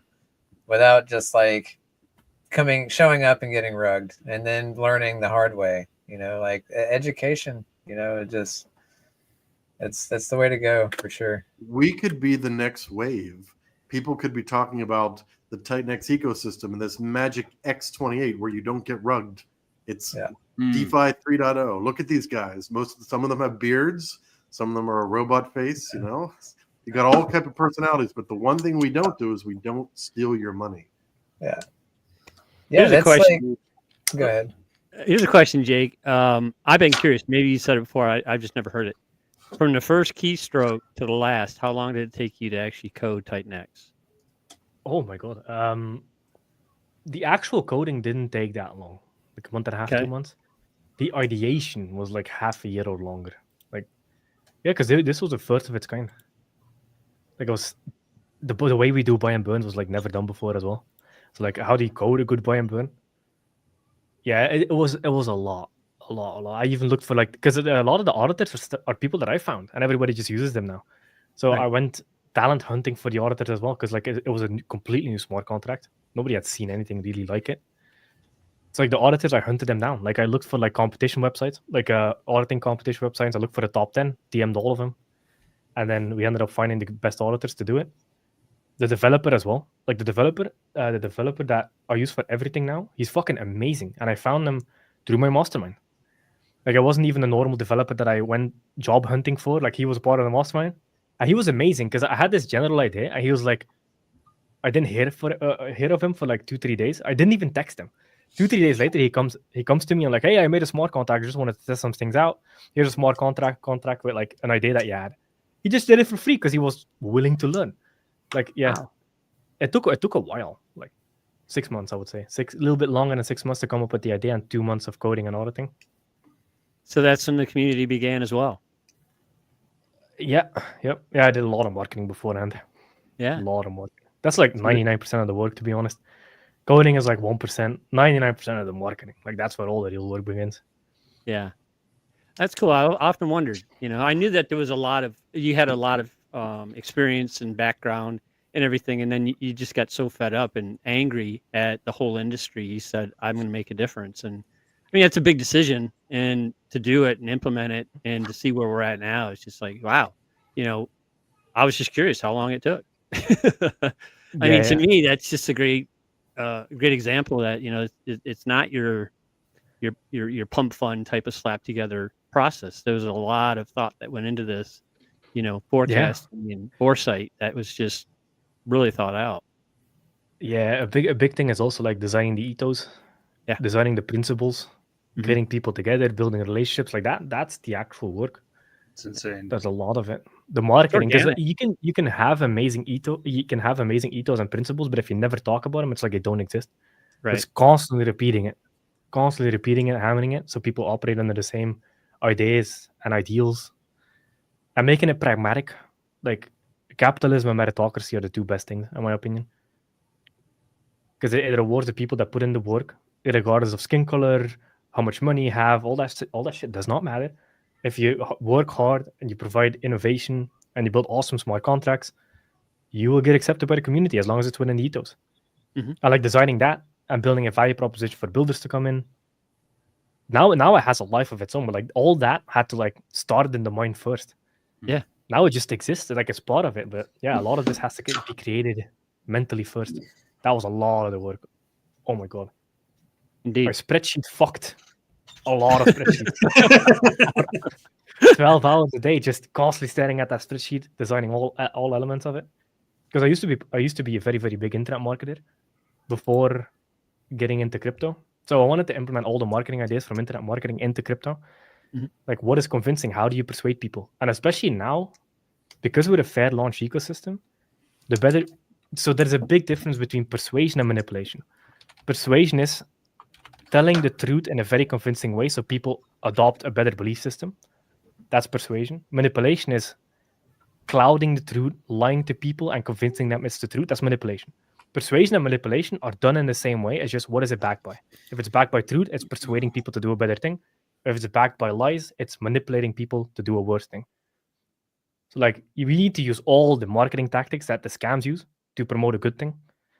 Because they're pretty good at marketing. Like, scams are amazing at marketing. It's just, how do you take that and apply it to a good thing? Because these scams get massive. Yeah, so applying all of that, that was a lot of the work. Is like, how do you take all this marketing that worked here and put it in a fair launch crypto product? Yeah, it's an uphill battle too. I mean, there's more evil out there than good. Especially in crypto. Oh my god. Oh yeah. I was curious. Let's talk about marketing a little bit. What are we? How should we unite right now, like the beginning of the year, and like what, I mean, how should we approach marketing moving forward? Because we're all going to have to band together here again. We've been doing it this whole time, but like, moving forward strategically as one unit, like what does that look like in your eyes? What does marketing look like for 2025? And how can we help? I think it's pretty simple. So the beauty of the ecosystem is that we're all individual people, individual builders, individual projects, protocols. So we all need to get listed on CoinGecko. We all need to get listed on CoinMarketCap, Morales, etc. So that when Titan makes a move, by default, everything makes the move. So we dominate trending token pages with like 20 protocols that are all essentially Titan ecosystem protocols. That's like basic because that exists all the time. So CoinMarketCap, CoinGecko, Morales, Dex Screener, etc. That's the beauty, because now we have, instead of just one marketing channel being Titan X, we have 20 marketing channels that essentially all lead to the same thing that benefits the ecosystem. So like that is point number one. Also getting verified on Etherscan, etc. Just all the basics. That's important. And then we need to write tweets as if we're speaking to new people. I think that's the big one. Like, we need to. Eric talked about this a lot in like his last stream. We need to assume that the people reading the tweets have no idea what our ecosystem is and no idea what your token is. So you just need to very clearly communicate as if you're speaking to new people that have never heard of the Titan X ecosystem before. So I've been making big switch on my Twitter as well for that. Yeah, avoid nuance, avoid talking about details of the buy and burn and like this minute tokenomics details, and just make it easy and simple to consume for new people. And then when they dig deeper, they can learn about all that stuff. I think those are two biggest ones. CoinGecko, CoinMarketCap, Morales, just the listings, so that when something happens, we all show up, which is a massive funnel, massive funnel. And then the second thing is talking on X and communicating as if we're speaking to new people and assume they know nothing about the ecosystem. Because if you talk about it, you can talk about a detail every once in a while, but like the majority of the messaging needs to be towards new users. Yep. So simplifying things down, hyperdeflationary DeFi 3.0. That's just uniting around that. What do you guys think? Any ideas? Well, Jake, I'm sorry if I missed this. What with the X28 bridge to base, are you still waiting for that threshold that you had mentioned earlier about the 30,000 unique users? Not really. Not really. Yeah. No, we're close to it. I just need to figure some stuff out, and then we can do it. That gets as simple as like if you're talking about a kind of meme coin type structure on X28, that gets as simple as you just need a solid Telegram, you need a solid X page, and that's like meme coin ape go. That's all those people want, right? And but then once you get them in there, that's where you start like making I would think that you start making connections. So within a Telegram, you're like, hey, you're actually within this ecosystem, and you've gained access to this via this, and you can have what you're talking about with like the explainer videos and everything kind of ready to go, and those could kind of be peppered throughout the various Telegrams. But I mean, the degens on base, they want to see a lock symbol next to the liquidity, right? They'll all go to Dex Screener and be like, there's no lock symbol, so don't ape, whatever. But if you have that, a good Telegram, and then those people just start going naturally out onto X, and they get their memes going and everything like that. Kind of starts its own. You'll have this whole own little like thing going, like wheels spinning in like the meme system, right? But I think having a solid way to tie that back would be good. Because exactly. People are going to have to, if they want to find out what X28 is, right? They're going to have to go tighten X to X28. To the bridge, right? Everyone's going to have to use the bridge to get over. Well, not everybody. Once there's tokens bridged over, that's just in circulation, right? So they'll be able to get that. But which that's the plan from the start. Like there will be an LP for X28 at launch. Okay. Right. And like to me, the best way to help market is like For me, I'm a builder. To me, the best way to do it is to build interesting stuff that's going to get people interested into it, and by default accepting ETH as payment, so where they don't have to know about X28, they can learn after the fact. That's really my plan of attack. I mean, obviously, marketing is always necessary. It is a big thing, but that's to me, that's the best thing for me is. Letting people get in without even realizing it. 100%. It's important to note here with the ETH input, because there is somebody that has twisted that idea. So ETH input is okay if it buys X28 in the background. Yeah, and you could do whatever your Genesis in the background, but like almost all of it has to buy X28, and that's still within the ethos. Like so, somebody took that idea. I was like, yeah, I'll just use Ethereum as input. And use it as the pair. I'm like, that's not even within the fucking ethos. Like, what? And then he was how you say it, surprised that he was kind of like kicked out. I was like, yeah, okay. He wasn't kicked out. He left. He left on his own. He doesn't understand. I mean, this is the crazy thing is I sent him a message because we talked a little bit. I said Ethereum as input is okay if it buys TitanX in the background or X28 in the background. He took that message. He removed buying X28 or TitanX in the background and just posted ETH as input is fine. So he just completely fucking twisted my words and acted like I somehow endorsed him. And at that point, I was like, okay, fuck it, that's over. Yeah, he started lying at that point. I just blocked him everywhere. Yeah, but as long as it buys X28 or TitanX in the background, it's within the ethos. And dude does that amazingly well. Like with stacks, you can go in with Ethereum and buys TitanX in the background, then TitanX in the background. With Taurus, it's going to be the same thing. You're going to be able to go in with Ethereum and buy TitanX, mint X28. or if you're going with Titan X and mints X28 in the background, like that's all fine. Yeah. I think on base is going to be very important. Warp is gonna have ETH, so it's 30% of the supply that's auctioned is gonna be with ETH, but then after the Genesis, right, that's gonna and liquidity wallets, it's gonna 85% of that's gonna just be there to buy X28 and then move it on down, to the through the buy and burns. But yeah, so are you? Do you need me to create the X28 ETH pair, or are you going to do that? Or we can split 50-50 because on Warp it's part of it's built on Hyper, so I'm going to have to we're going to have to create the X28 Hyper pair. Mm-hmm. And if you want to split 50-50, you want to do the ETH X28.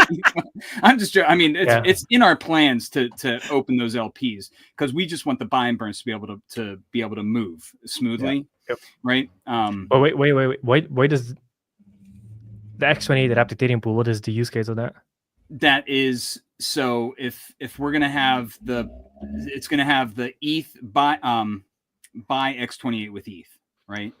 But that seems kind of like a waste when you do Ethereum buys Titan X and then mints X28. Yeah, well, explain that to me a little bit because I'm open to talk about that. So right now, if you're gonna go into the Warp auction, right? Well, once we launch, if you're gonna go into the Warp auction, you're gonna put your ETH in and get your Warp tokens, right? So then the ETH goes into the protocol and it's going to be sitting there. And we currently have it set up for ETH buys X28, X28 buys Hyper, Hyper buys and burns Warp. So 3 separate calls, user calls. Yeah.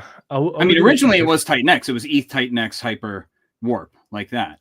But we changed it to X28. We heeded the call, to update that. But yeah, minting X28 guarantees burning because if you just have a little bit of Ethereum buying X28, because when you create an X28 wrapped Ethereum pool, you also get the issue where if somebody does Titan X X28, it pushes that price up and then it will sell it down back into X28 wrapped Ethereum. And it will be harder to move with the price and break the ARB ceiling because the ARB bots are constantly like recycling through liquidity pools. Mm-hmm. It is kind of a value leak. So the ideal way to do it would be Ethereum buys Titan X, mints X28 with it, because then you have guaranteed burning regardless of, because the only way the Ethereum that buys X28 burns Titan X is if it pushes it above the ARB ceiling, which is hard to do. And the buy and burn is kind of designed to do that. So it's actually better to just buy Titan X with it, mint X28, and then 50% of that Titan X just buys X28 anyway, which will get to the point of ARB ceiling. Actually, but that wouldn't change. That would just be in the background then, right? That wouldn't really change how our UI looks. Actually, now I think about it, because if the ETH is buying Titan X, and then that would just mint X28, and then we would then have the X28 sitting there ready for the next, next user call. Right? Yeah. Okay, that's good. Thank you. That's the way. I think that's the way Torus does it. Yeah. I was looking. Yeah, I saw that. Mm-hmm. Yeah, that's a great way of doing it because then you guarantee burning. Doing it too for Draco. We're it's ETH is going to buy Titan X. It's going to mint X28, but now we're going to have an AWX X28 pair, so we don't actually have to go back into Titan X now in order to mint, and then through Dragon X in order to mint AWX in order to use it as the input. We can just go straight from the X28 AWX pair. But yeah, all the ETH or Titan X will be transformed into X28, but now we don't have to loop back into Titan X in X28 and get into Awesome X that way. Yeah, that's a good call, Dave. Yeah, same with stacks. Right? We added there was already the E280 X28 pair, but to make sure that buy and burn was running smooth, we had an allocation to increase that X28 E280 pair, and so now we can run. Because we're taking our buy and burn is X28 buys E280, E280 buys stacks and burns it. Same thing. So, friends, I'm going to head out. It's 3 hours. It's 3 a.m. over here on this side of the globe. So fantastic to be, a builder in this community. Thank you again, Jake, for, building an amazing platform. All of us. While you were gone, Dude and I announced the partnership between Baby Dragon X and Helios. So it's Baby Sun Dragons. We're taking BDX and Helios over to base, and some other tokens will follow that. And something as big is being built over there, and we'll talk more about that in the future too. Baby dragons on the beach. Yeah, there you go. Baby I sun can see it dragons. now, man. We're going to tap on you for some ideas. I love that idea. That's a good idea. James, See you guys. Thanks for Yeah, watching. James. don't Hey, spend thanks all for your the dongs. videos. Yeah, don't spend all your Yeah. dongs, James. Yeah. Well, no, right. All the dongs here. Millions of dongs. All right, cheers. Later, man.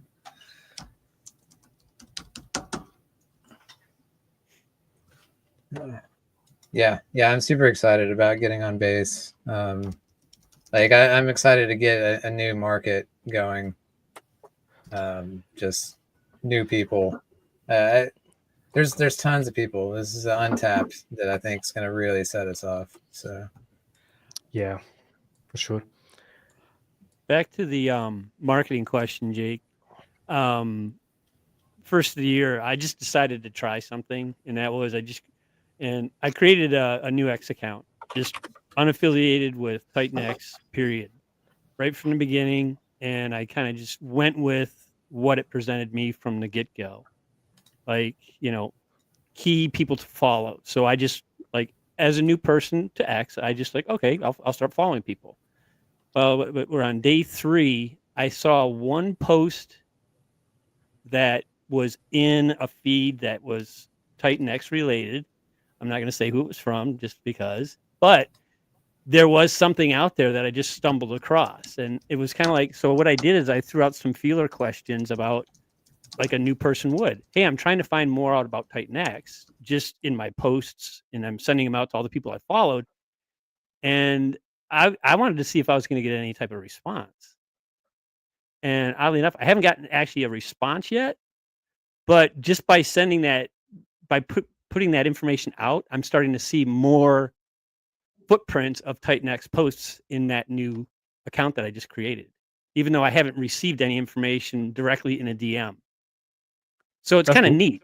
I Mhm. see that there's something there, and I did that just out of curiosity, and so just by me typing it in posts, it's starting to fall into that account. Nice.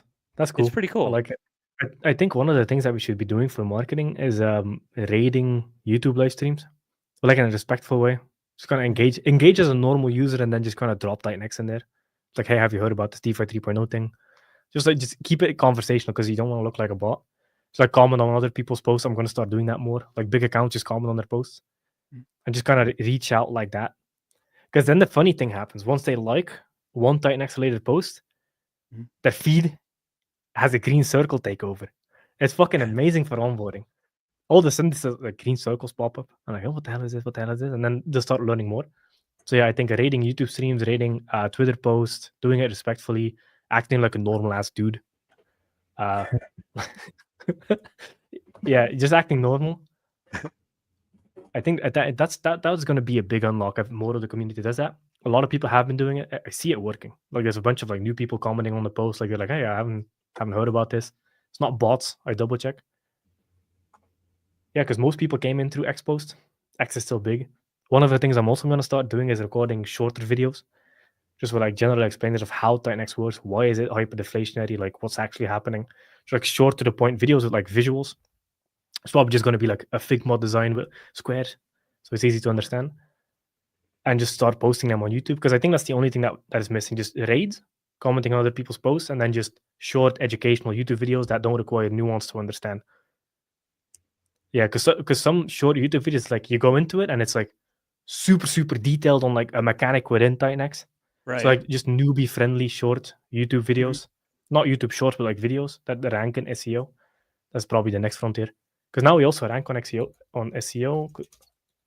When you look up Titan X crypto, we're starting to get up there. Yeah, we're almost number 1 on Google. So SEO is also starting to kick in. Yeah, more YouTube videos like that with titanx.win, the main website, in the description. That's going to give it more prevalence in the SEO algorithms. So yeah, we're starting to get there. It's good. Cool. Did I hear that Eric's going to be on Ivan on Tech at some point? Maybe, yeah, for Titanfall. Okay. Yeah, I heard him mention that as well. It's not confirmed, I guess. He's still working on that. I think it's confirmed. They just need to pick a date. Mm.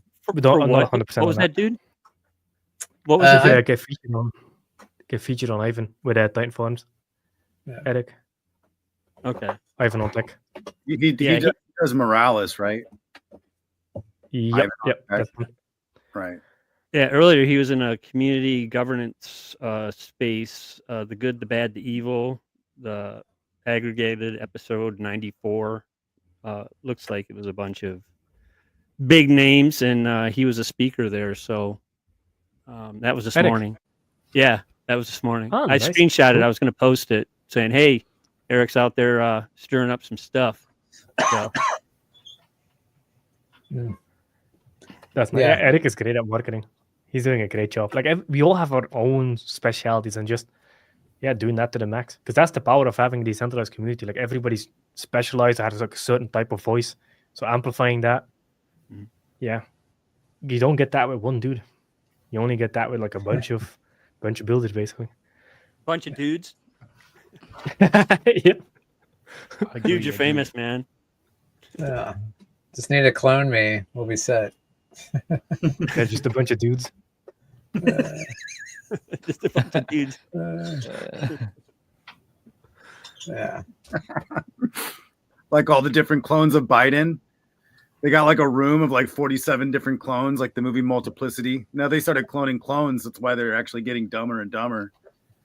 But I was fucked in the algorithm. I know, sorry.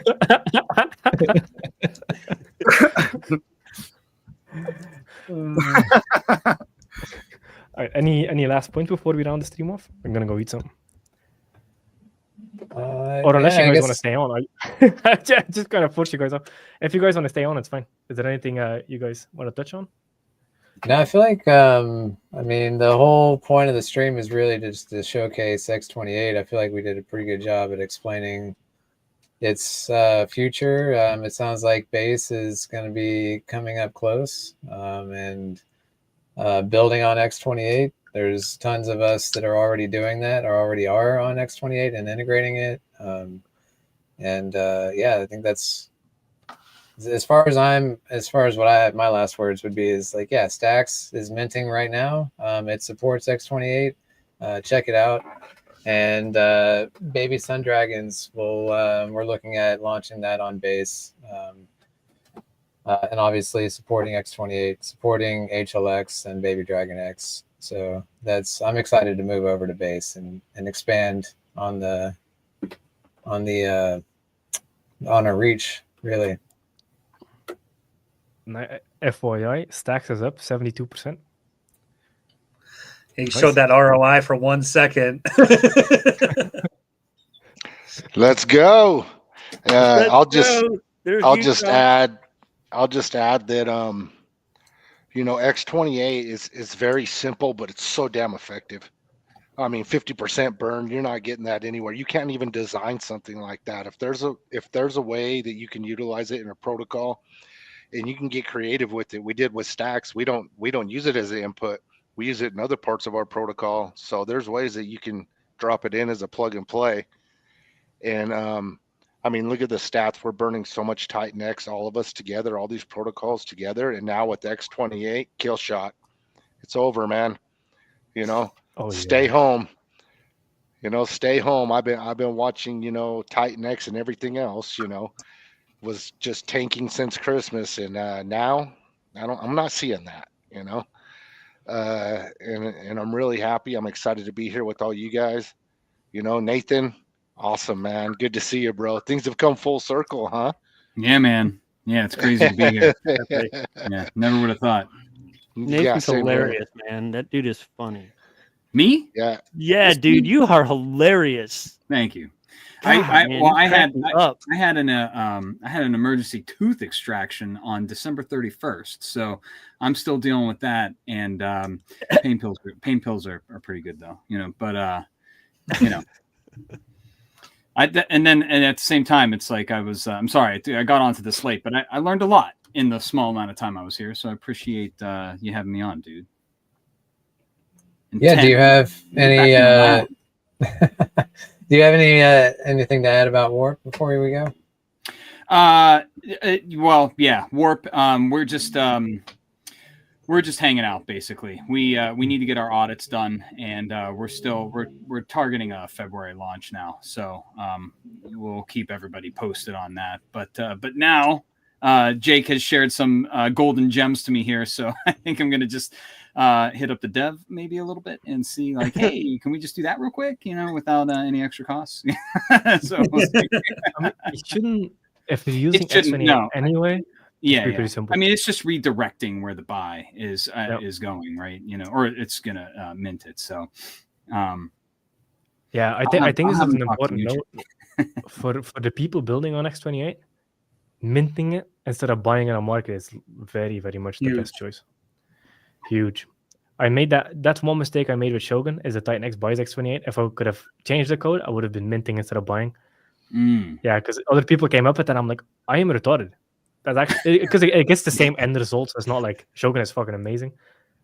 Yeah, that's one thing I would have tweaked by just minting instead of buying X28. Just that small thing makes a big difference. Why when Jake uses the R word does it sound so graceful? I don't know why. It's the R. Yeah. Makes it seem like okay. Maybe it's the Ouroboros. Ouroboros. Ouroboros. Yeah, guys, thanks for this space today. This has been awesome. I've been getting a little bit of work done in the background, but yeah, just really excited to be building on X28, eventually building sister projects with Mizuki. Yeah, we have new integrations coming with a whole rewards layout for NFT holders. Everything gets funneled through X28. It's a very, very intricate situation. It got out of hand very quickly, but it's awesome. So really excited to share that with you guys. We'll be making a more formalized announcement within the next day or so. I just have to update the white paper. And yeah, thank you guys. You are the best, all yous. Aw. Aw. Rudy, what was it? Was that a secret symbol, Rudy, that you were doing right there? No, I think I was scratching my shoulder. Oh no, that's what we do now. That's going to be the right next thing. Yeah. That's freaky. Like, what are these guys doing? They're all on stream, like covering the axe, doing the pop singer thing. Killing me, dude. So I am really looking forward to going to base. Obviously, I have already started preparing the portfolio tracker on Titan X Hub to work with base as well. So yeah, it's just going to be working on that. And one thing for sure, which I noticed people are using Titan X Hub portfolio is because since 2 days or so, the X screener has been flipping some pairs on different pairs, and the price is kind of wrong. And I always get the DM straight away. It's like, hey, man, the portfolio tracker is wrong. The price is not showing correctly. So I definitely know that people are using it. So yeah, I'm working on that.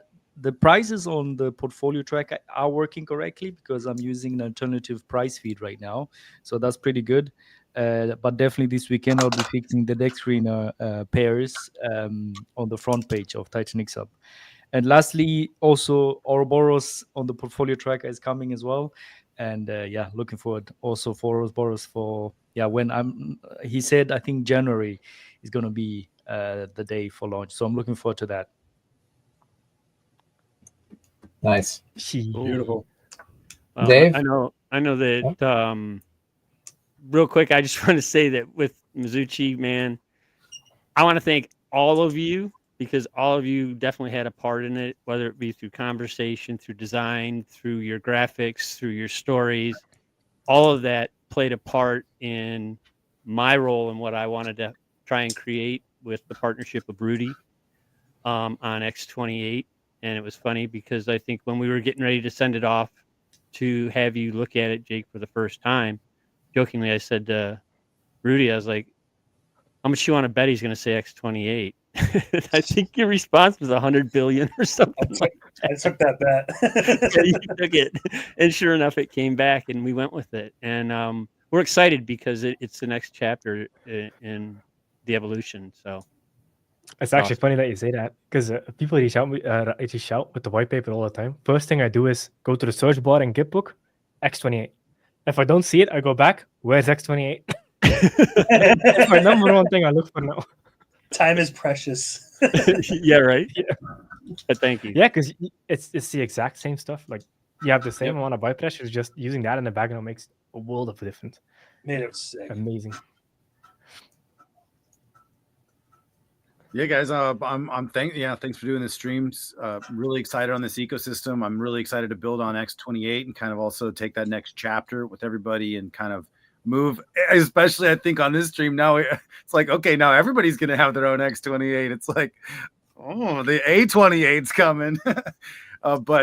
Anyways, yeah, I'm excited. Then really about moving Omnichain and also about integrating X28, how we can right now on these projects that are already building that we're building right now. But I think the innovation is also going to keep coming after this next round. So can't wait to see how we integrate base and how we do cool things on there. But yeah, I love the pathways that we're doing now. It's like we're innovating here together, and proof of community, DeFi 3.0. I mean, I don't think there's anything else like it, and I'm really honored to be here with everybody.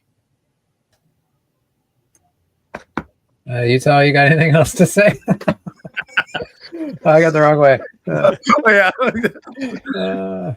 Actually, I just had a realization, Jake. Real quick question. With X28 going on chain, it burns it on Ethereum and then mints it on the other chain. That's sick. Yes, that's sick. Exactly. All right, that was my question. I understand. Rudy, we got to talk when this is done. Shout out to Smooth. He's talking about players integrating X28, and he's moving into audits. So, badass. Yeah, it's beautiful to see. Cheers. Indeed. I would just say, shout out to the builders for reaching in their pocket, because every time you have to go back and you have to make changes with the code and with the auditors, and every time you make that call, it's going to cost you thousands. Stop. And you're right. It's thousands. It's thousands. It's thousands. And we have to reach in our pocket and put that up front. You know what I mean? We have to do that. And, we do it for the good of the for the entire ecosystem, because we're all on a mission to burn as much Titan X as possible, because it's beneficial for everybody. And, it's pretty awesome to see. Sucks to do at times, but we did it because we felt we couldn't pass it up. Yeah. And if it works for your protocol, make it happen, because long term, let's go Titan X. Yeah, I need more burners too. All right, let's do it. So we're singing the Titan X fight song. Did you guys all get the email with the yes, words? Let's do it. Okay. And Titan. Okay, never mind. Dude's got it. He's.